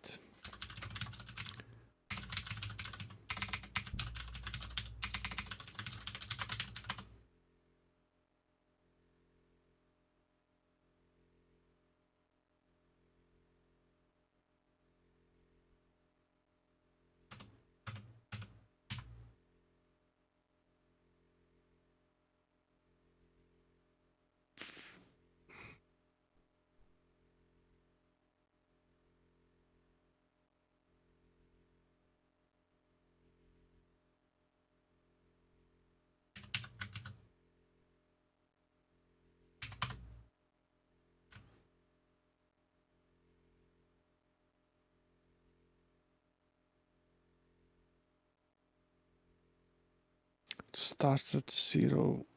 Let me look at this code again. It starts at 0. It gets incremented light here. Then compared to width. So if we set it at 2, set 1 right after it prints it out, it shouldn't immediately jump. It should jump only after it's printed it again. So it should be printing twice.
This sort of works.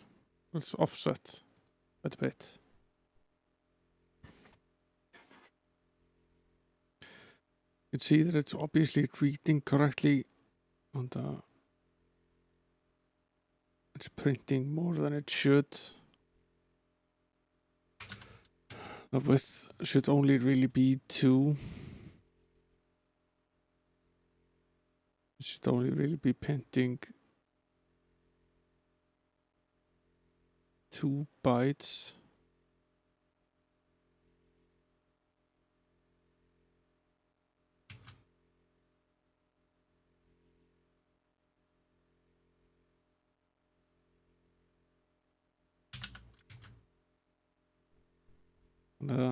If I set it to 2, it somehow seems to be off.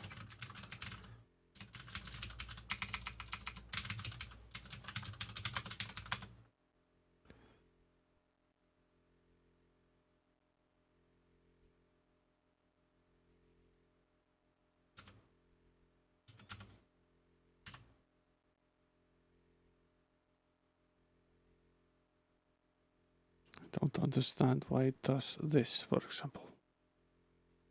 This seems super weird.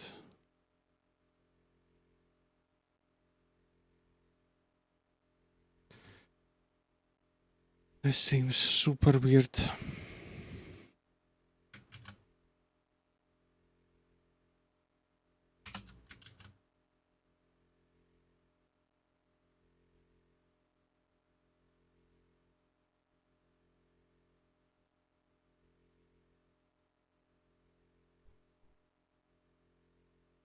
Trying to understand what this code is doing here, why it's behaving this way. It's obviously loading something, starts out correctly, does print the first one, think that's just the first one though.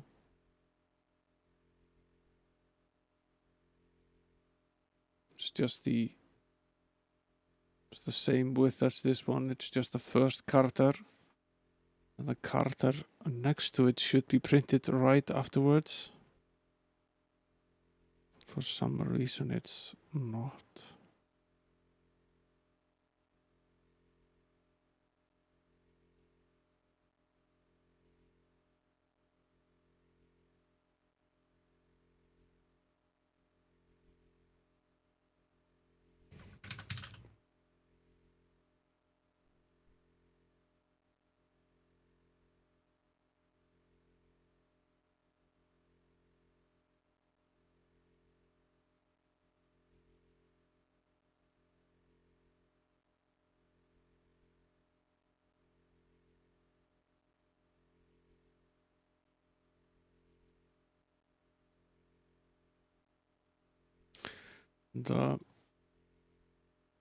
I should be doing 2 loops of this before it jumps into next line.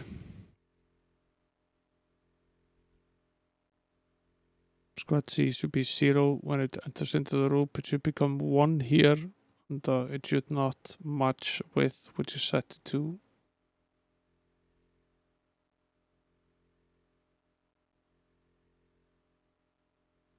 So there should be an increment of the Y, and it should load the pixel on the right next to it into RAM. Print it on screen. I'm sort of wondering if it's possible we're 1 pixel off here. It starts at 231. That's why it's behaving this way, although it really doesn't look that way on the display.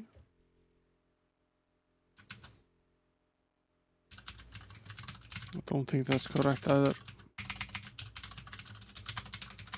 I think that's incorrect.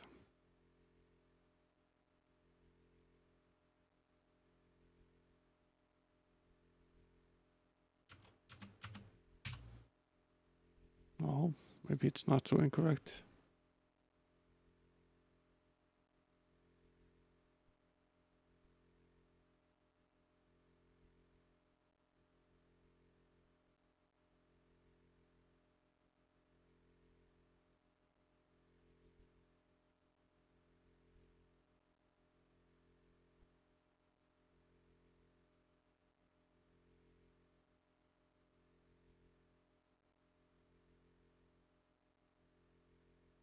But why it only prints those 2?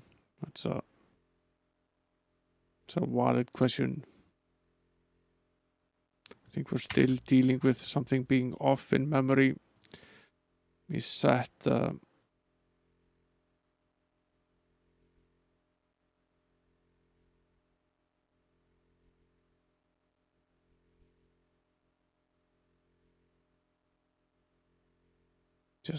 let's just start this at 0.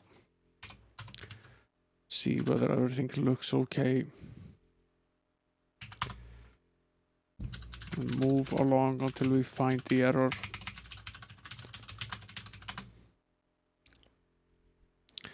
At 0 it should basically just be a 16 by 8 single block of solid color. That's what we should see now. That's what we see now. So that's fine. Let's move it onwards then.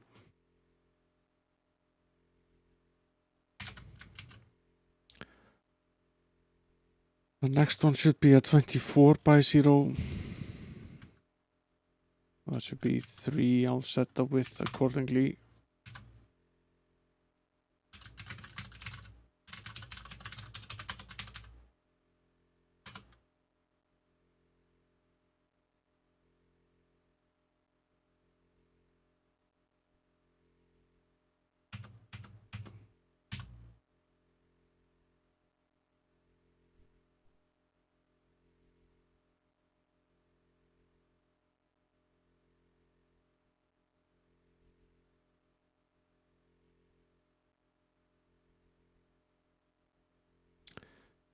Fail to understand why this happens.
Okay, so this also works. It's just a solid piece.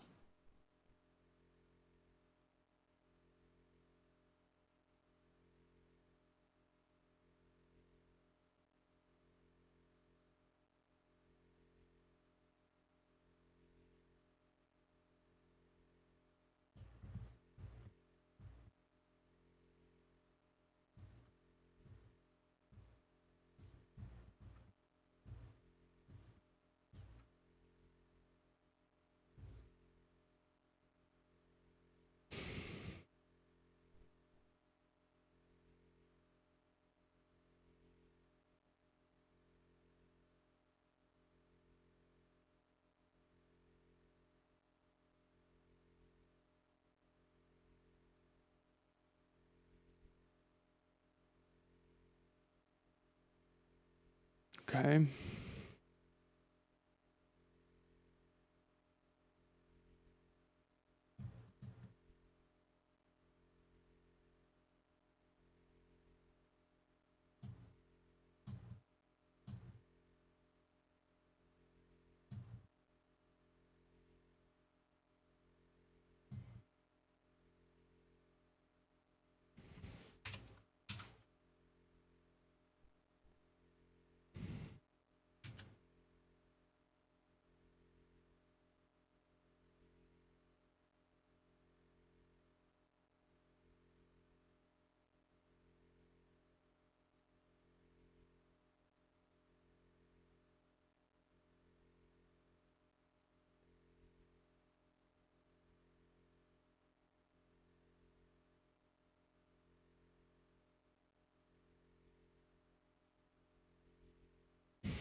Okay, we should be printing, it's 24, we should be printing how many?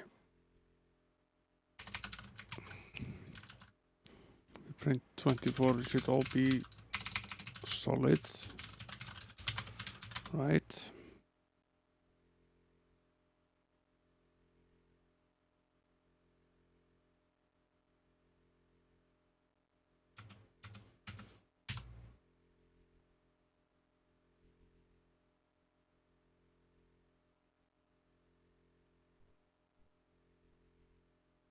It looks about right, actually.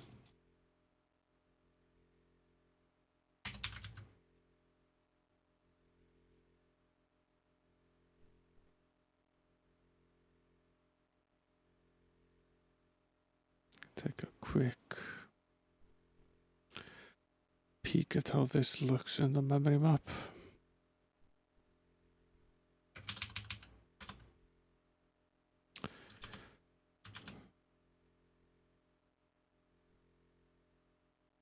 $82, $68.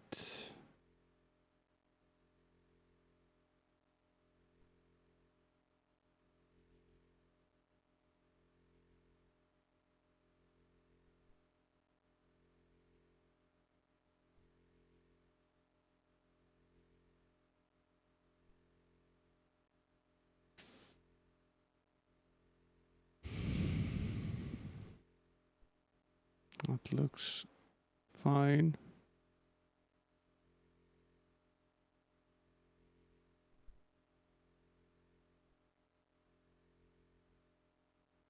Our first side should start at 83.58. Is that correct?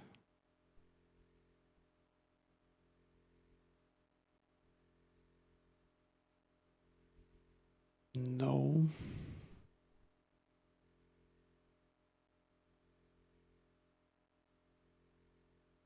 No, 82 to 32 is the first one. Well, that's 82 E8.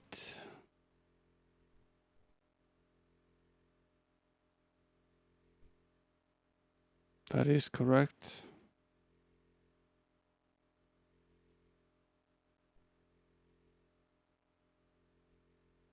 That is correct. Oh. If we do load 4 in here, does appear to be correct. Now it is situated the right place in memory at least.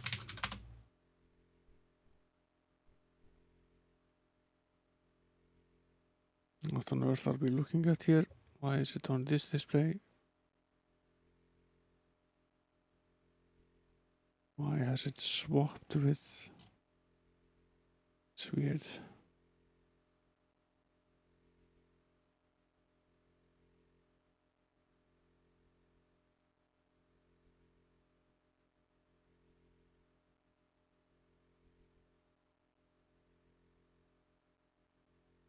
Seems to have swapped the 40 and 80 column display in the capture because it changed names or something.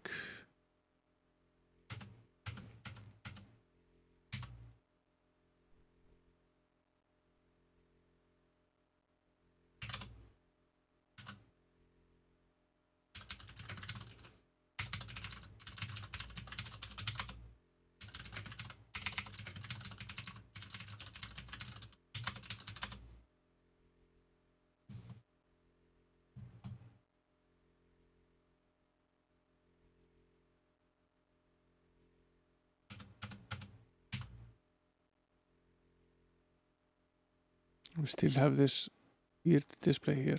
Why is it?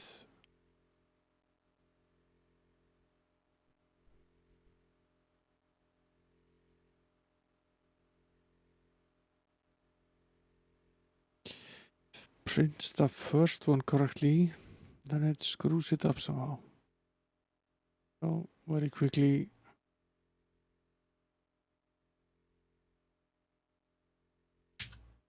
This is the block that it should be drawing.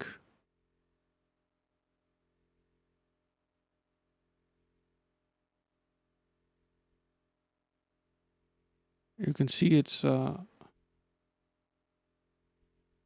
not correct.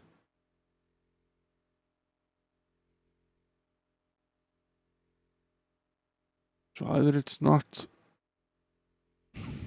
printing the correct block, or it's somehow off. It should have a reverse angle to what it does.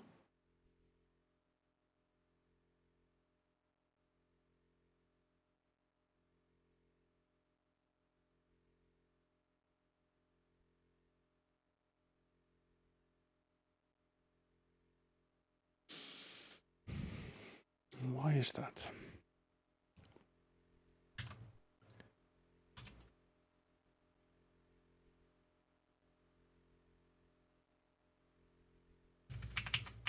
Look at the code that's generating the dot.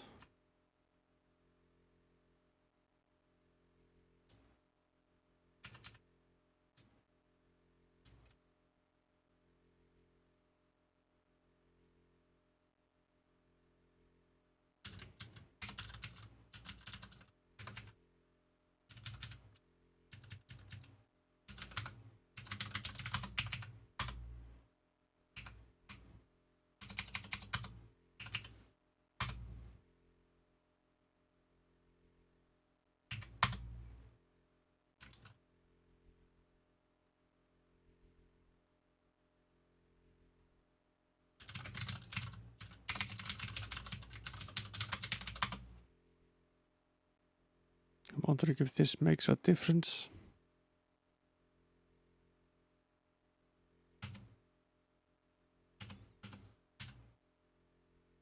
It does. Okay, so it was swapping the bytes in the input. That's obviously not what we want to do. Possibly because the LBM is already in the correct byte order. Now it's actually printing the correct bits to screen. And now it's just a question of how many lines we want to print. It's printing 3 lines now. It is more, it's how many lines is it again?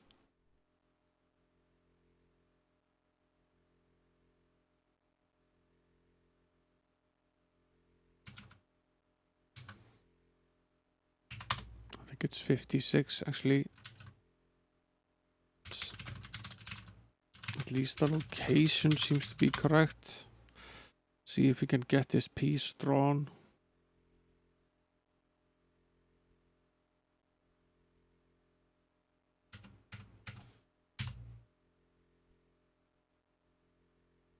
It's probably double that.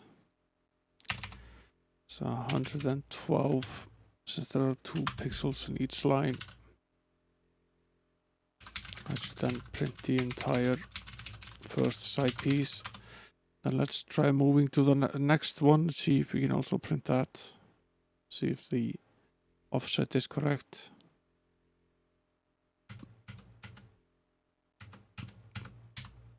Okay, that's the entire first piece, correctly printed on screen.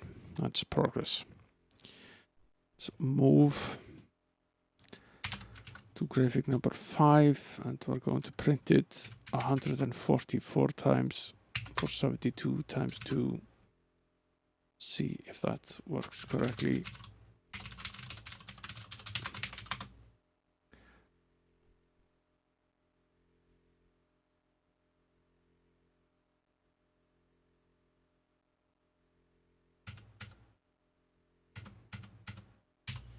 It does.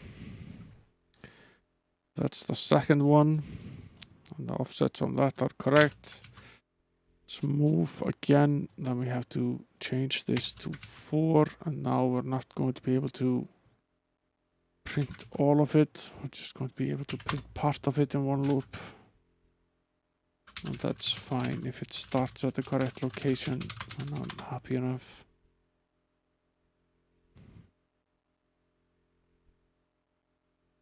Shows that the offset is correct.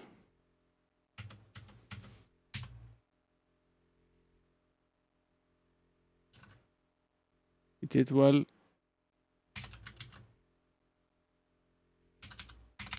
That was one too high. It can't compare. It overflows. Oh, wait. Pushed one more loop than we can actually handle. And it infinite loops and prints over into the attributes and just trashes the entire screen, which is great. Still does. No.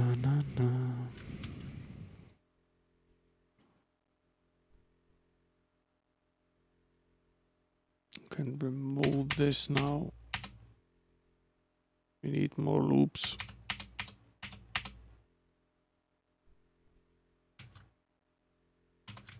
Just branch until it reaches overflow.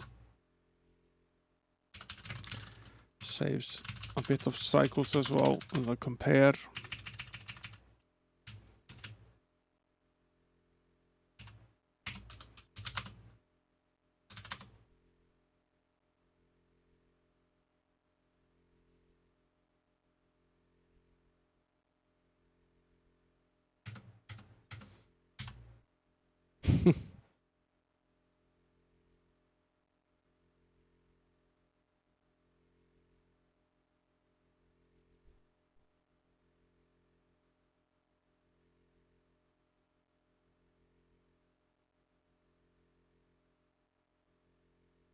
It sort of works, but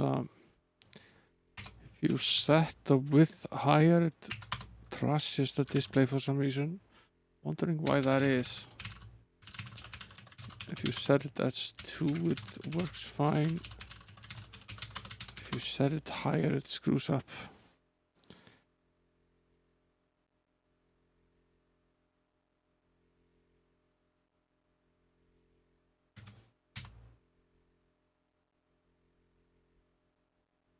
Does screw up a little bit here as well.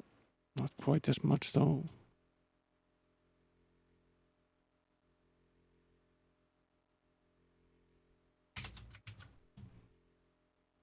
Why is that? If I move back to graphic 5, does it still do that?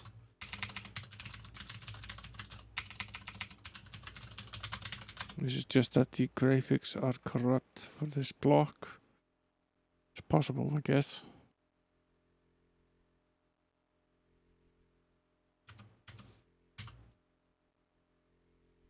Yeah, this one is fine.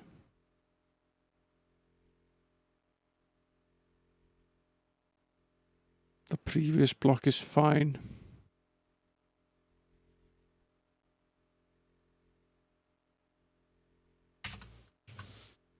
This one, for some reason, is screwed up.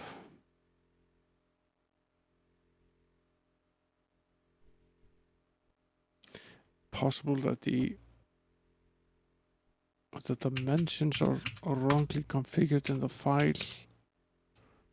What does it say?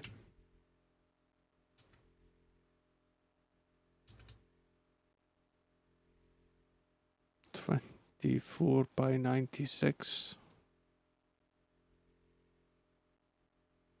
should be correct.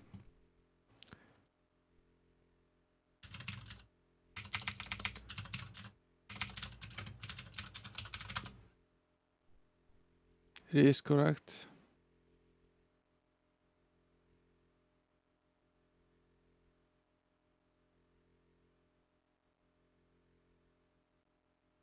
It is 24 by 96.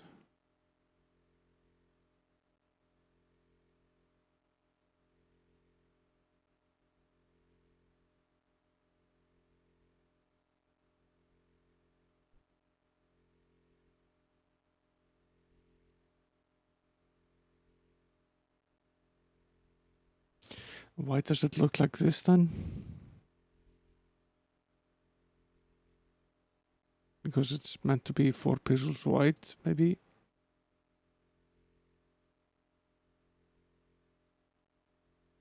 Which is reasonable. Why does the code screw up when we set the width to 4?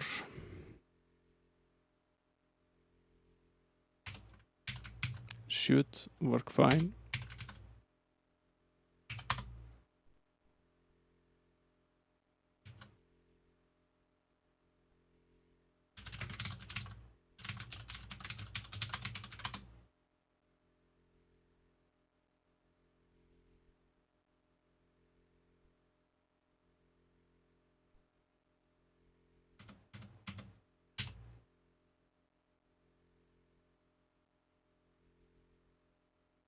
Oddly, it seems to almost work, but not quite.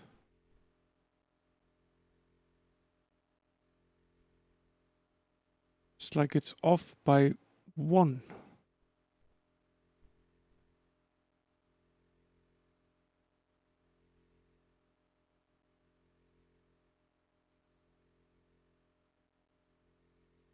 It's like this is the last byte of the previous one.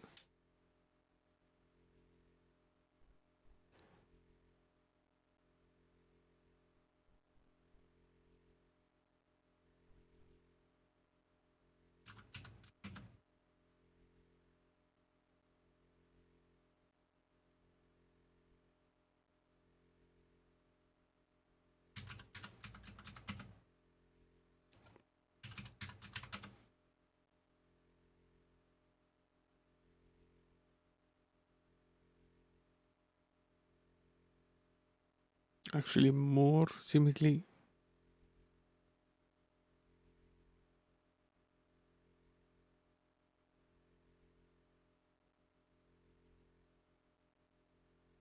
It should start at, according to the code, it should start at 8388. Just go to very quickly go into the machine monitor and the emulator and see what's actually there. Whether that's correct or not.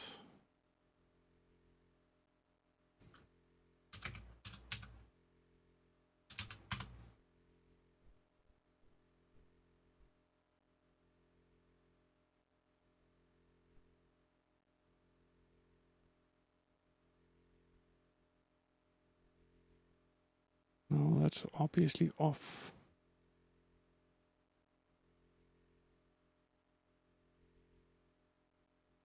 The previous one started at 82,232, which is E8.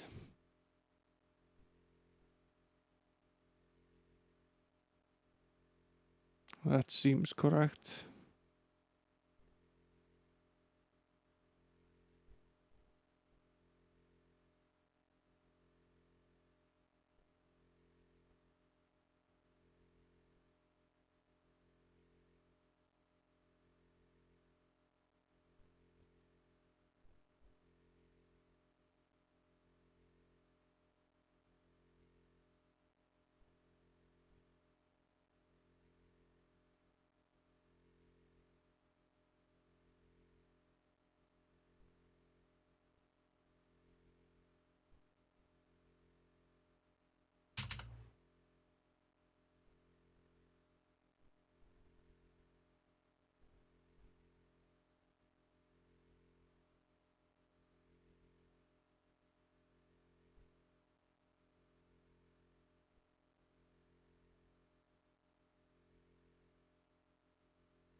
Okay.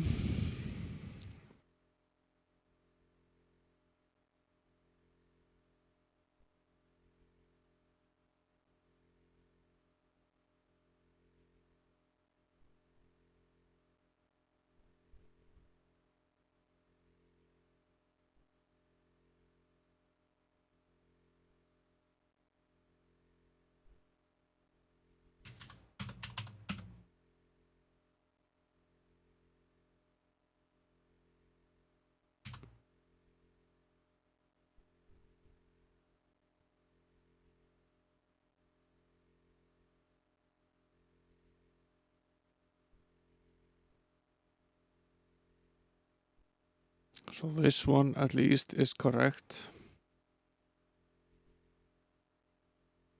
And then it should go on for 112 bytes. The next one should start here at 58.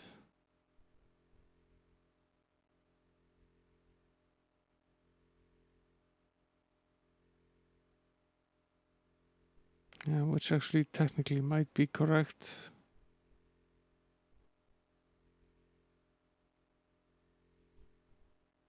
It's not really what we're seeing though.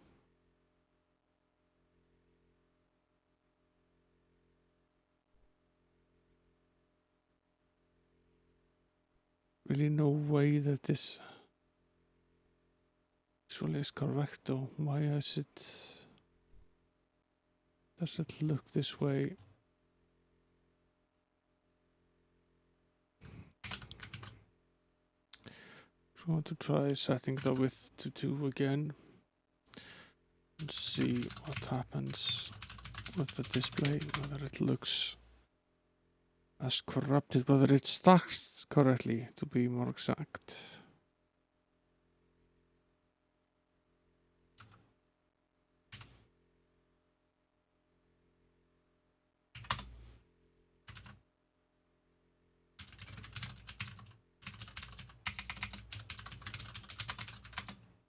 Sometimes you can spend hours debugging something that turns out to be just some simple bug somewhere.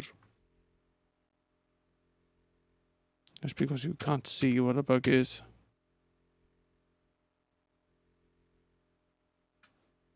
Still not starting correctly. There's something off here.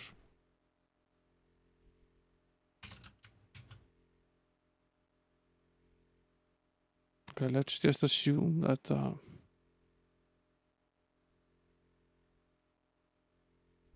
let's just assume this is slightly off.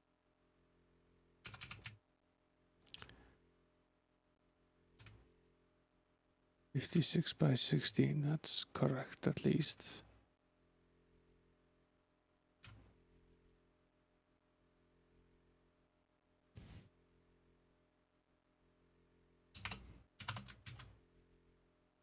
Curious what happens if I just move this a few bytes.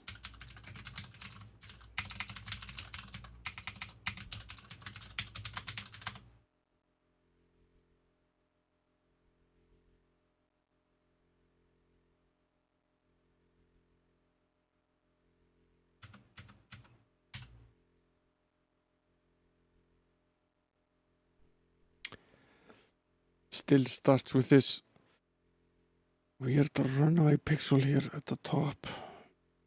This looks correct though. Then it starts this. It's like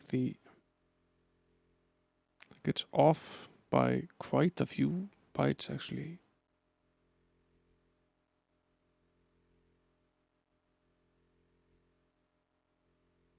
Oddly enough.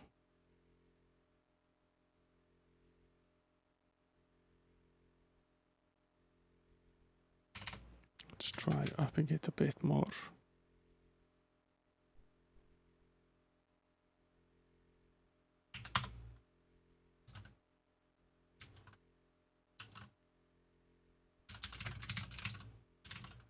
Just want to see if we can get this looking correct.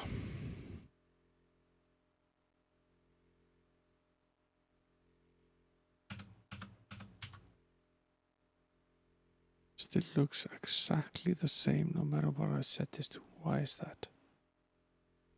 Changing these values, it should obviously affect what we're doing here. It's not.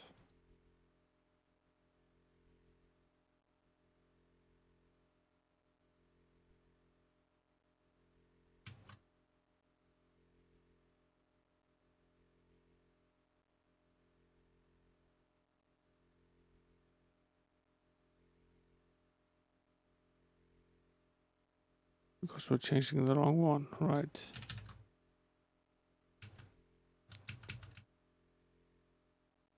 It's this one that we should be changing, not the other one.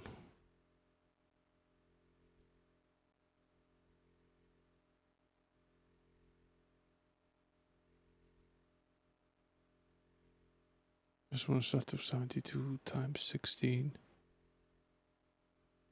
Should be 72 times 2, which is 144.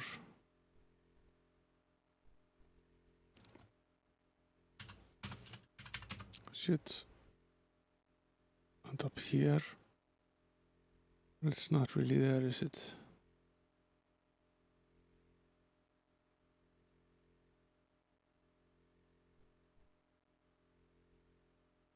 I'm wondering if this is...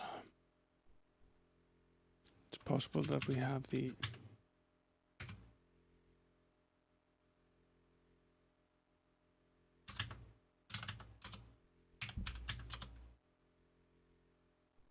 It is 16 by 72. It should be 144. It should be correct. It seems to be off by 8 bytes or so. Try manually hiking it up.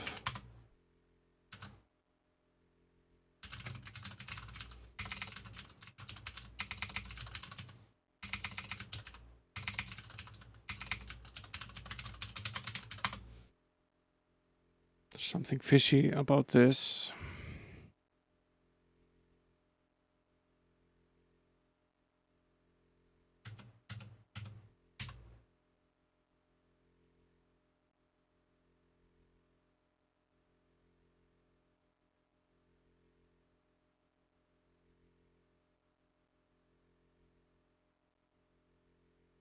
Still seems to be off.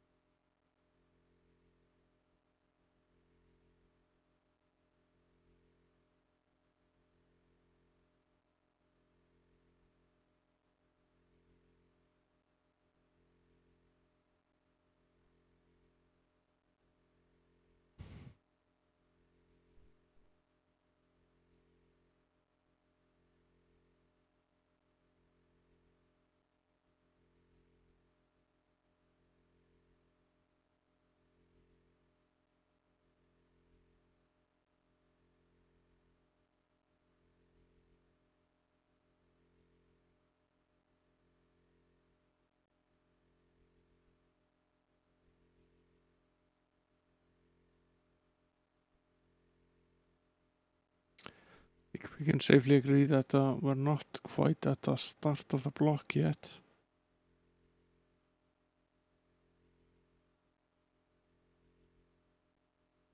But why that is a good question.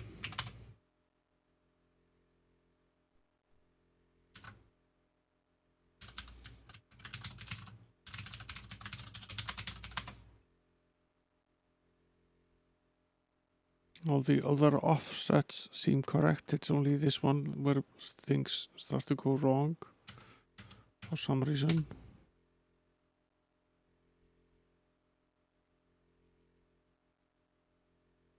Take a little gander into memory here. Sorry, I don't have the machine monitor captured. It's very difficult to capture because it doesn't actually have a window title, which certainly doesn't make it easy to capture in OBS. This somehow makes it impossible.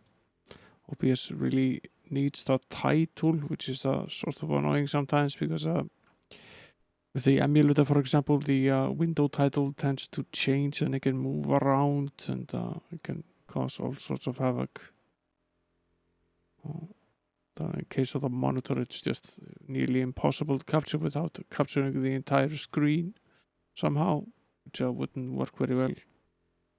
This is a 4K display, so it would map very well at all.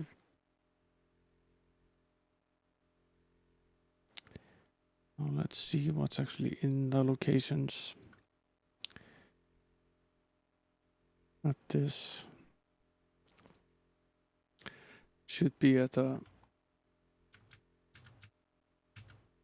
This is the original location it was supposed to be at. So it's 83E8.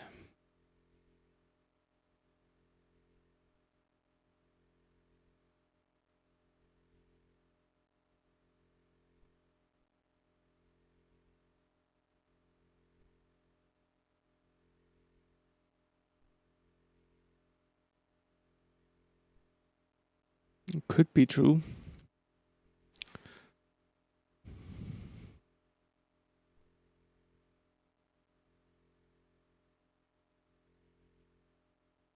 Doesn't really seem that way though.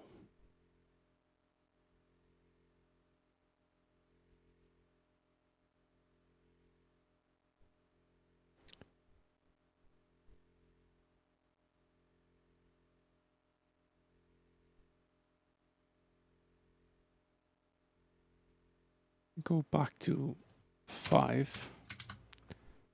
Set this to 2. Let's see what that looks like.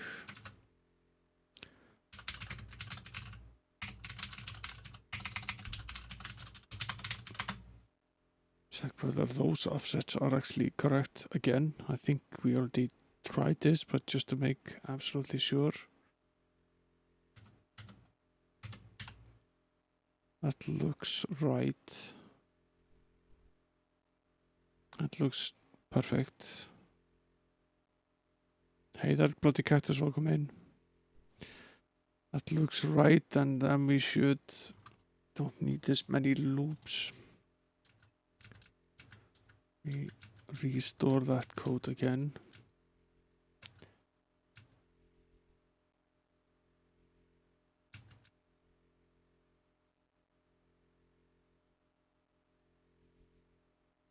Set this to 112, right? Should be 2 and 112. Let's reload.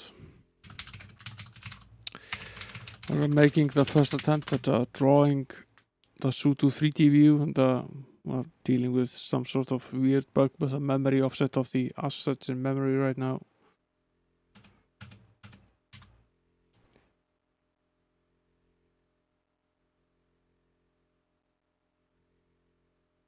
This obviously didn't do what we wanted it to do. It's because we forgot to set this correctly. It's supposed to be 5. Right now I'm just going through each and every asset in memory and making sure that we can draw it correctly. Because the offset table is in an array which needs to be correct.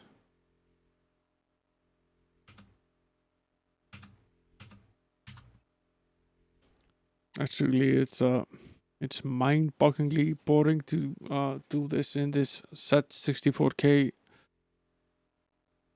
emulator. It's actually far easier for me to debug this in Wise, but the Wise isn't playing nicely with the capture with the 80 column display, so it's slowing me down a little bit.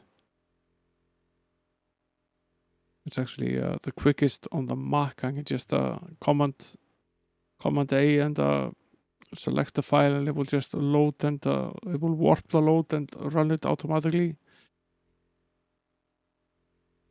But oddly enough, we have this now set to the asset at location 5, which is 0, 1, 2, 3, 4, 5 here.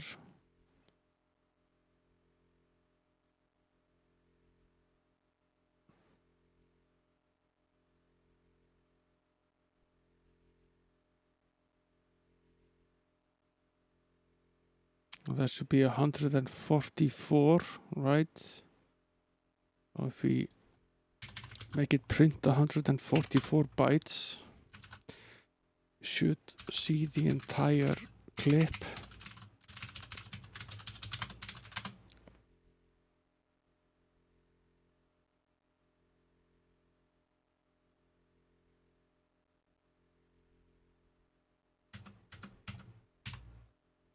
We do. That is the entire clip. Question then becomes, does the other clip not follow directly after it? And how does it?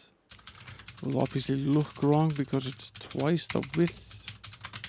It's not the same width, but it should still start correctly.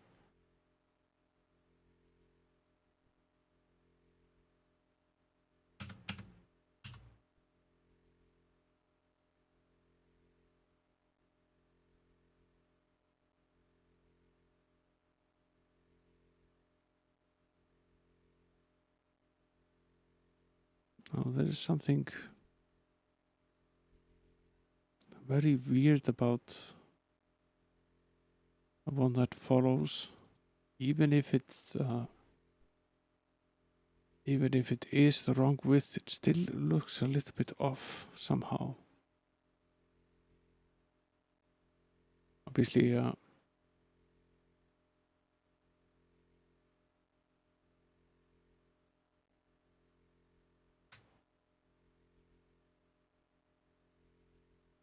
can't see why it should look like this.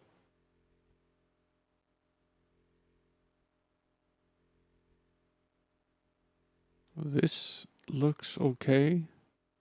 These two, but these look a bit weird.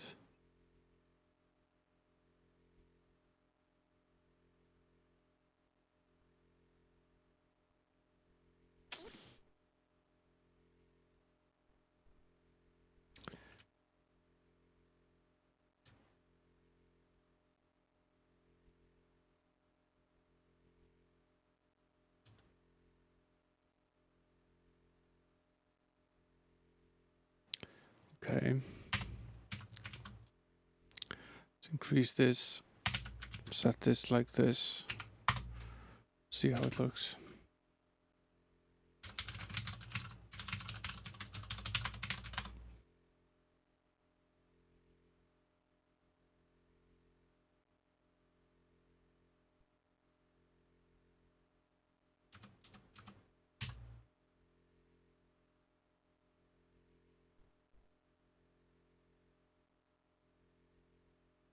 That looks weird. Looks plenty weird.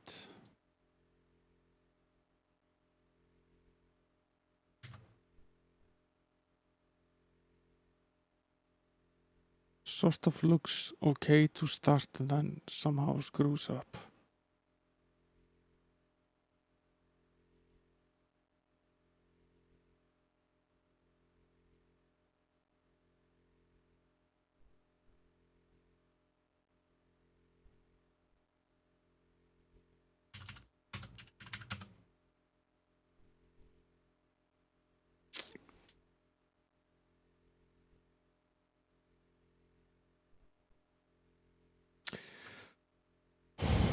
Why is this solid pixel here?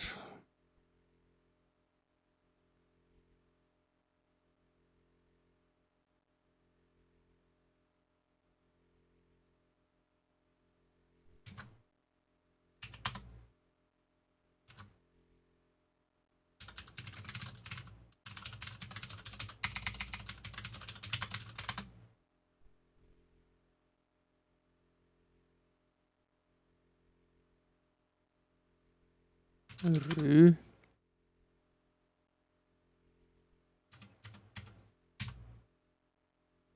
Okay, that's better. Okay. That looks pretty much okay. Now we have to print.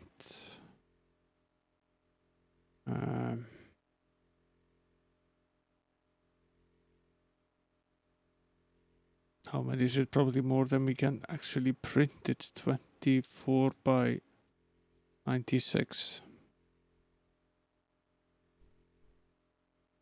It's 3 times 96. That's more than 256. Okay, that means we can remove this bit. Just have this increment automatically, and that will give us the first 256 at least.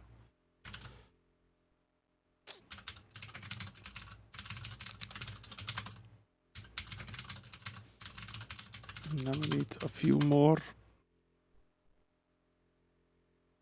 3 times 96 is 288, so we need 32 more.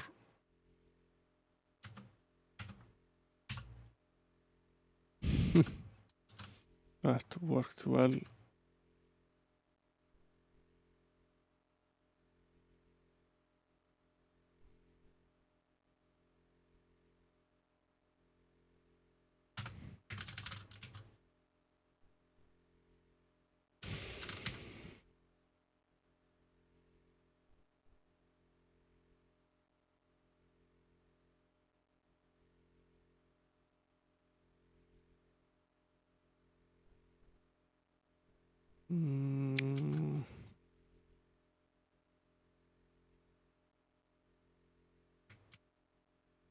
This actually should have worked correctly, though it didn't.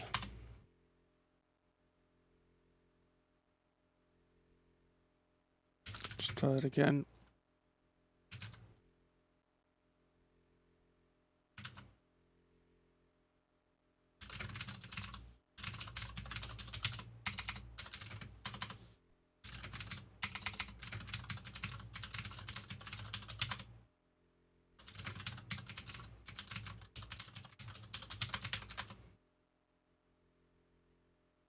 I'm outpacing the kernel in reading the character ROM.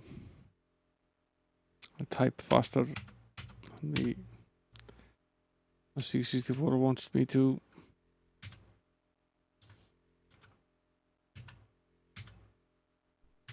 It's printing too much. It shouldn't really be doing that. It should be printing.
Why is it doing this?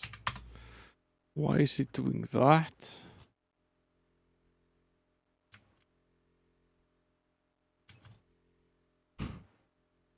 It's so weird.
This is still fine.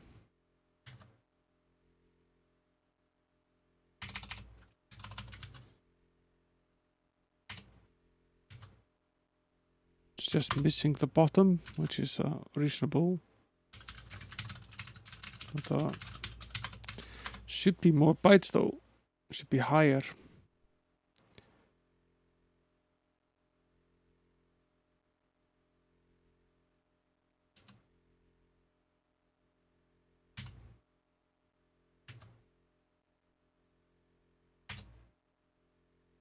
This super weird.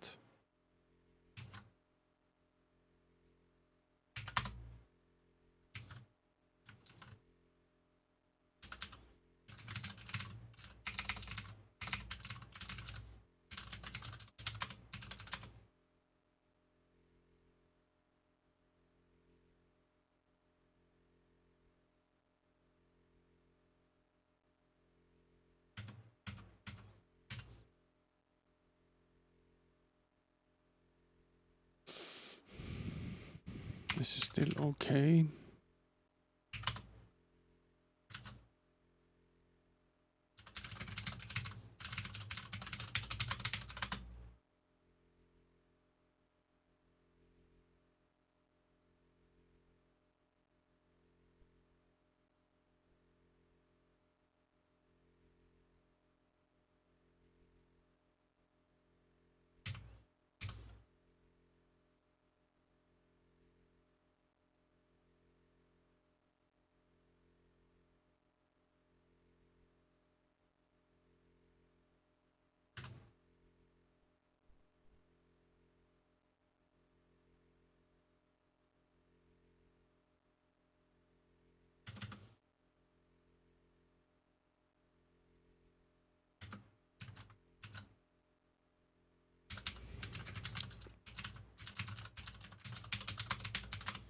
Starting to wonder if we loaded the incorrect asset, but that can't really be the case because this is the only one that's 3 pixels wide. Or 24 pixels wide, really, 3 characters wide.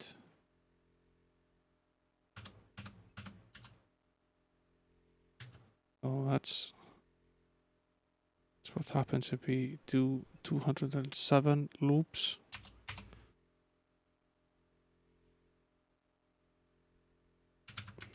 Should always work. Probably needs to be in multiples of 3 though.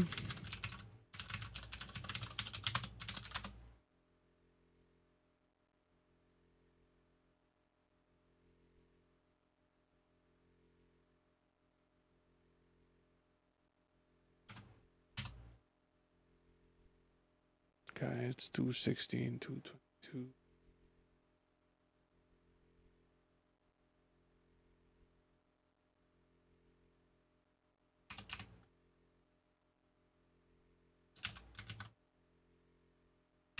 $249.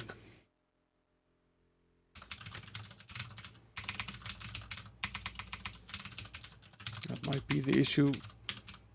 The loop doesn't work unless it's on a number divisible by 3, otherwise y can overflow and then bad things happen. It starts looping again and again and again. It's stuck in the loop. So 252 is probably the maximum we can do here. If we go to 254, it gets stuck in between, it doesn't exit the loop. We can do 252 in the first loop.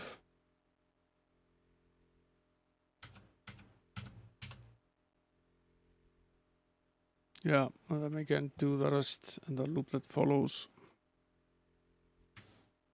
Simply copy this loop. Rename the variables.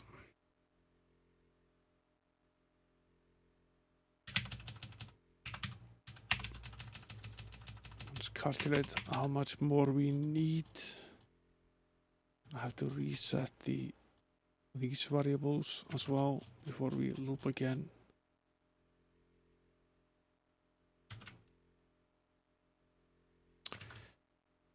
We've done 252. times divided by 3 is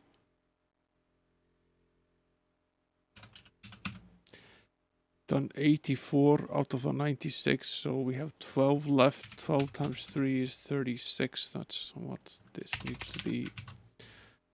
If our calculation is correct and we didn't screw up the code somehow, should now have the entire side 3 printed.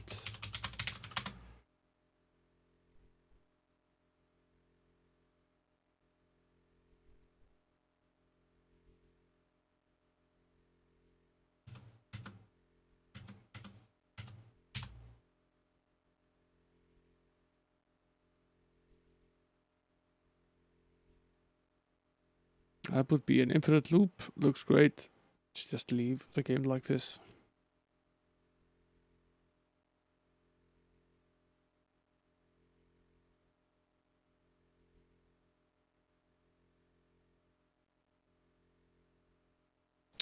That's because it's accidentally branching to the previous loop.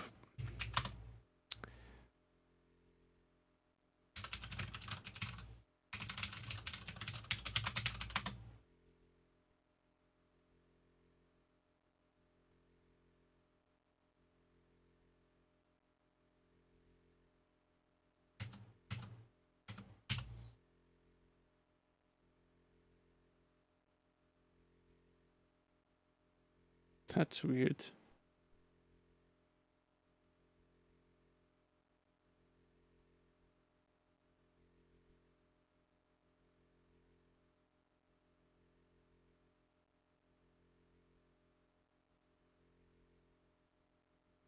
Ah, I know why that is. I know why that is.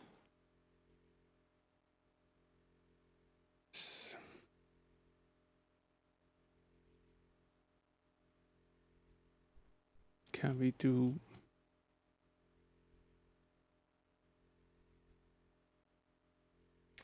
It's because we need to increment the height byte as well.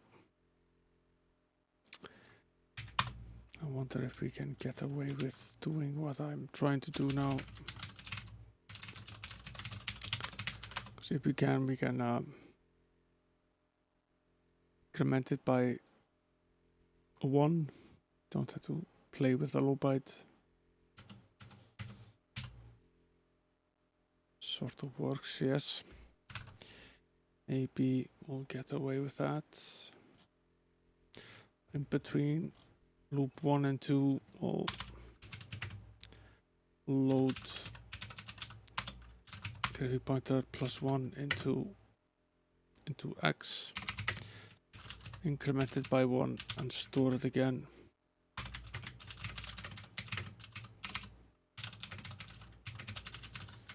This should work. Hopefully. Theoretically.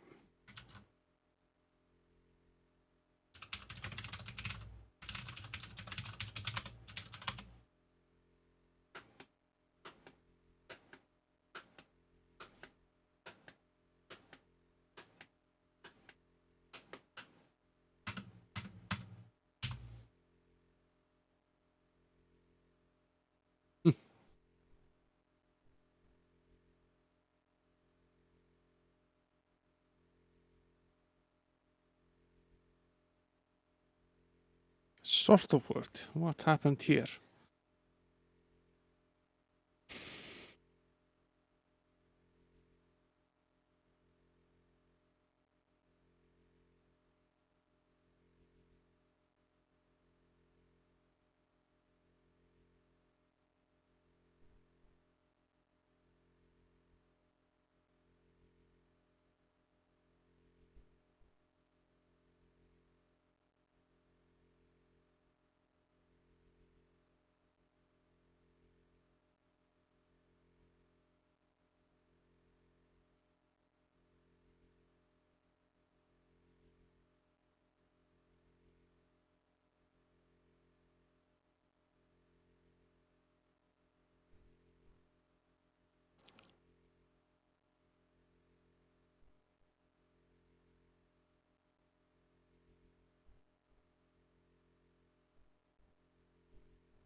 Offset is also wrong. We have 32 bytes left and not 36.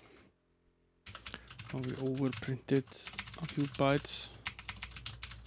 It's probably not the extent of this corruption though.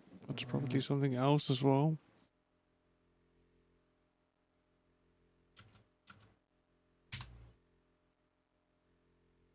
What happened here?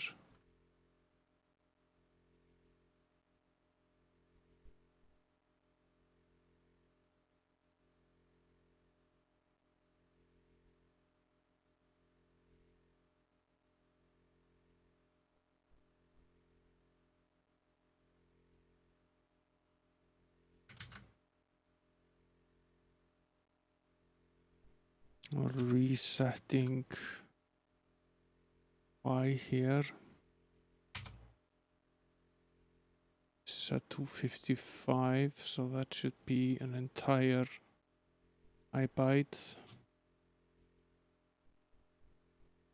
We're setting the loop at 32 here.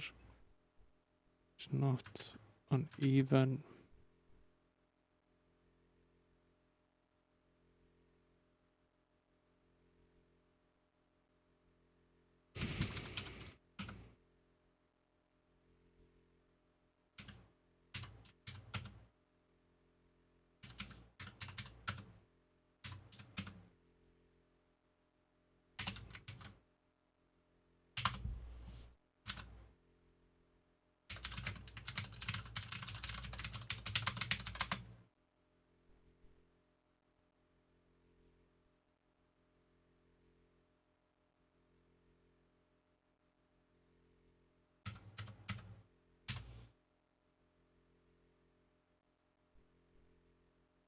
It's basically the same. It's basically the same.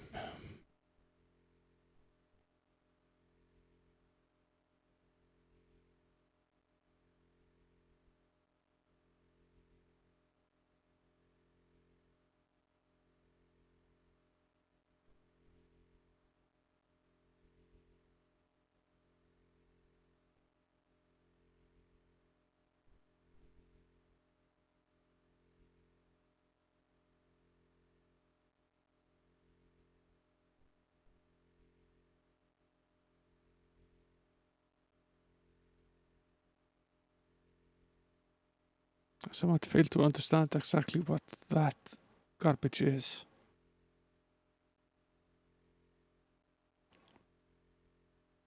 It's like we're printing a little bit too much. We reduce this a bit. Try to figure out what the issue is here.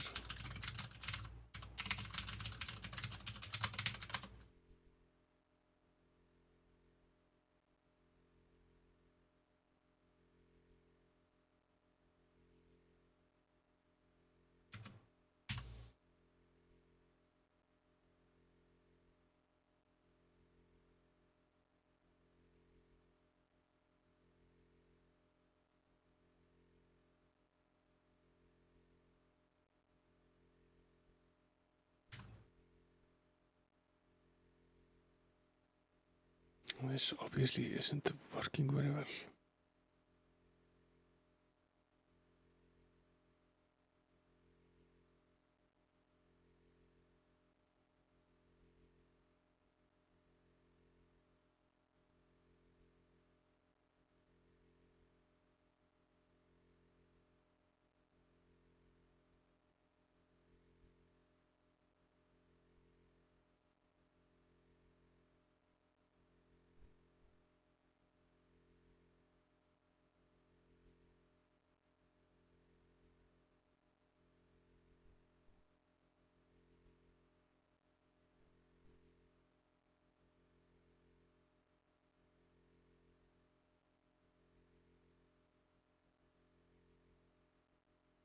Okay.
this should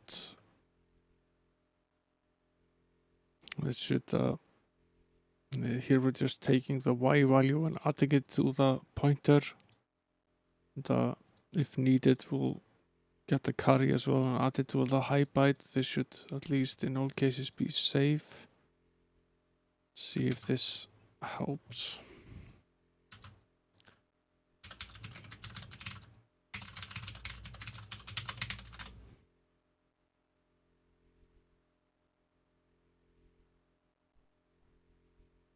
Do this before resetting the Y register.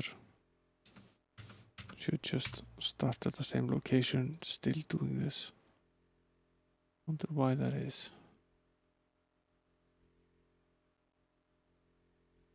It's also off by quite a bit. It seems to be okay at the start. At the end of the line, it's acting very erratically.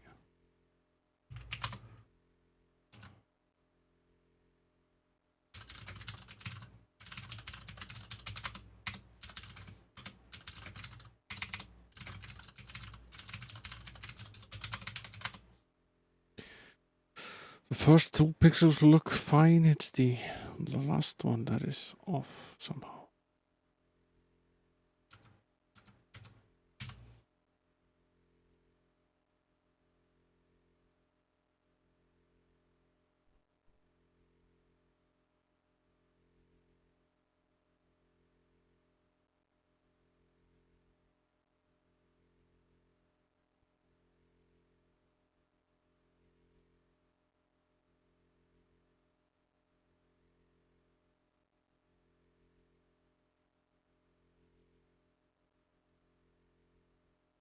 That's weird. It's like it stops. Moves to the next one. Or starts at the beginning again. Might also be starting at the beginning again.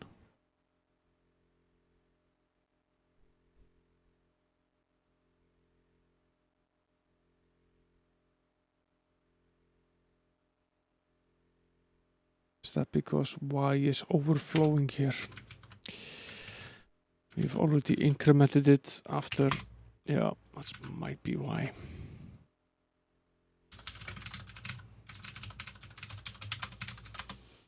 Might be overflowing and starting again at 0.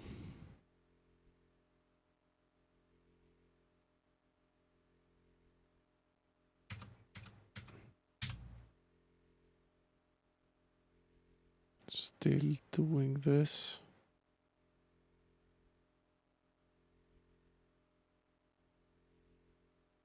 Let's go through this again. We're storing the Y here and scratch Y. We're loading graphic pointer into the accumulator. We're adding scratch Y to the graphic pointer with carry. Then we load the high byte and we add with carry. So if the carry gets set here, it will appear in the high byte like it should, and then we clear the carry. Well, that should be correct. So when we put 0 into this again, we should be fetching from the correct values. It should, in theory, work. It should not overflow here in any case. It should stop here.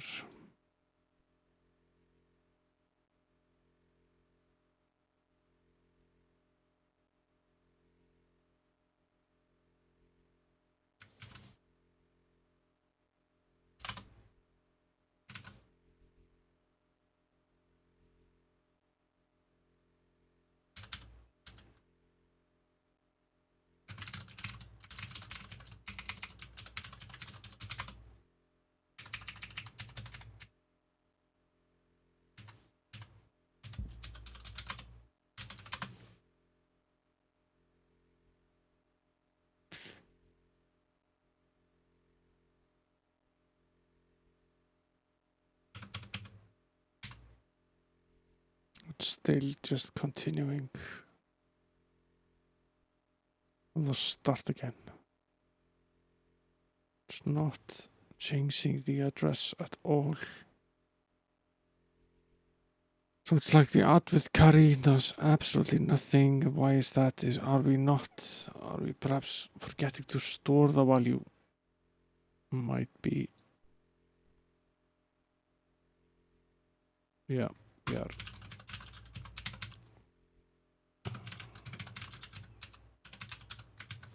We're changing it in memory, but we're not actually storing it again in the variable. It doesn't work very well. Or at all.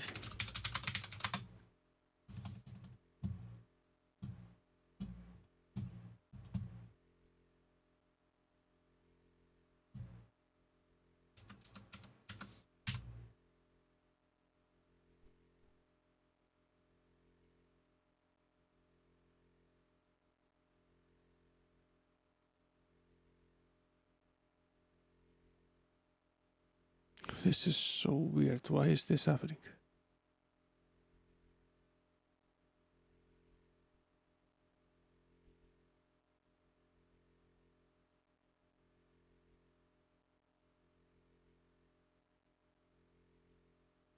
It's like there's a corruption in the actual graphics.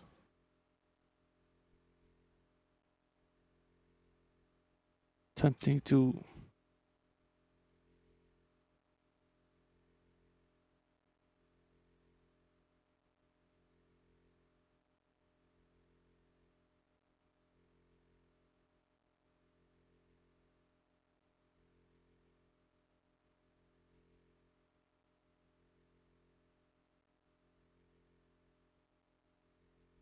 just copy this again.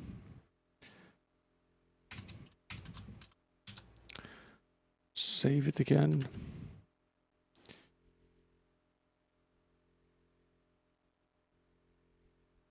And copy the looks paint file again. Go to convert it again.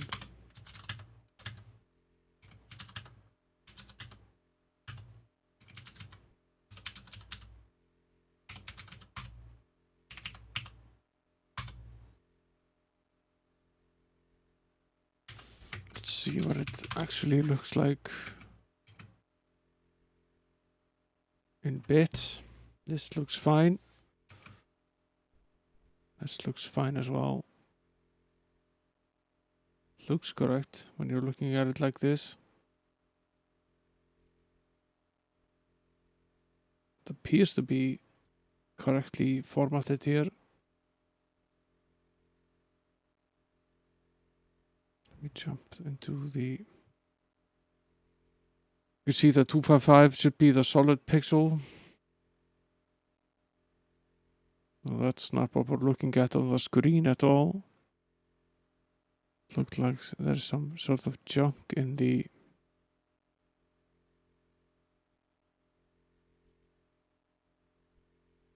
Very weird.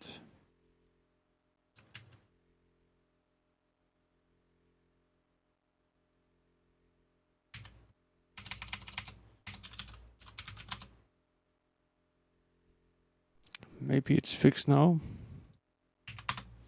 Maybe there was some issue with the actual file. Might be. Be very happy if that was the case. Otherwise, there's something wrong with the code itself, not the asset.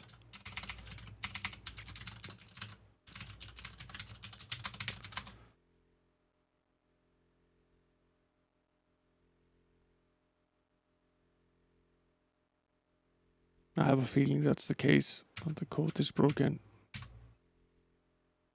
Yeah, there's something fishy about this. I doubt this is what it looks like in memory.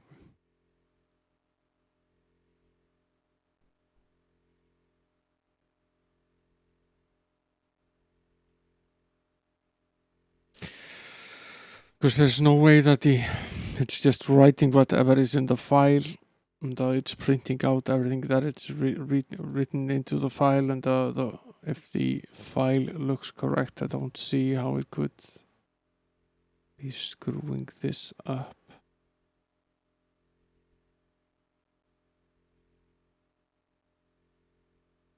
What is odd is that it only seems to be The last pixel that is corrupted, the others are fine. Wondering why that is.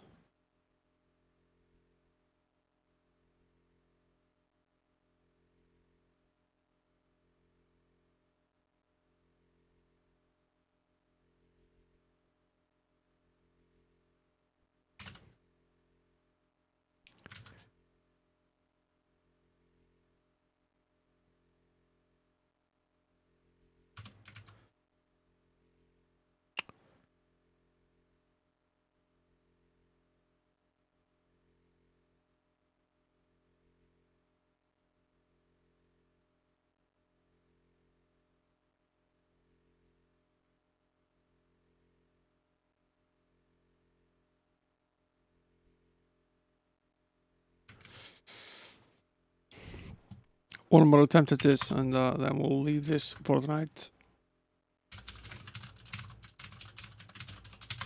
When you get too tired, it's pointless to carry on. You're just going over the same mistake that you're making again and again and making zero progress.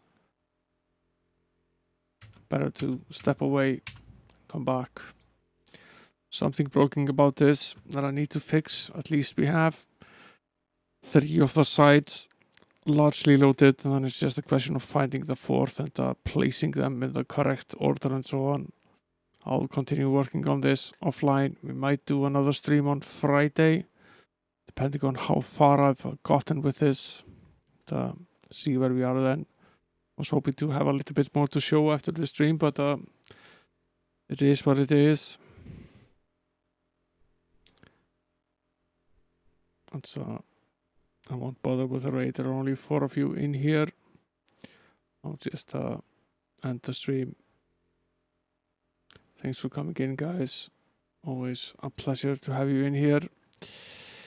Bid you a good night and farewell, and maybe we'll see you. I'll see you on Friday with more of this malarkey. Until then, later.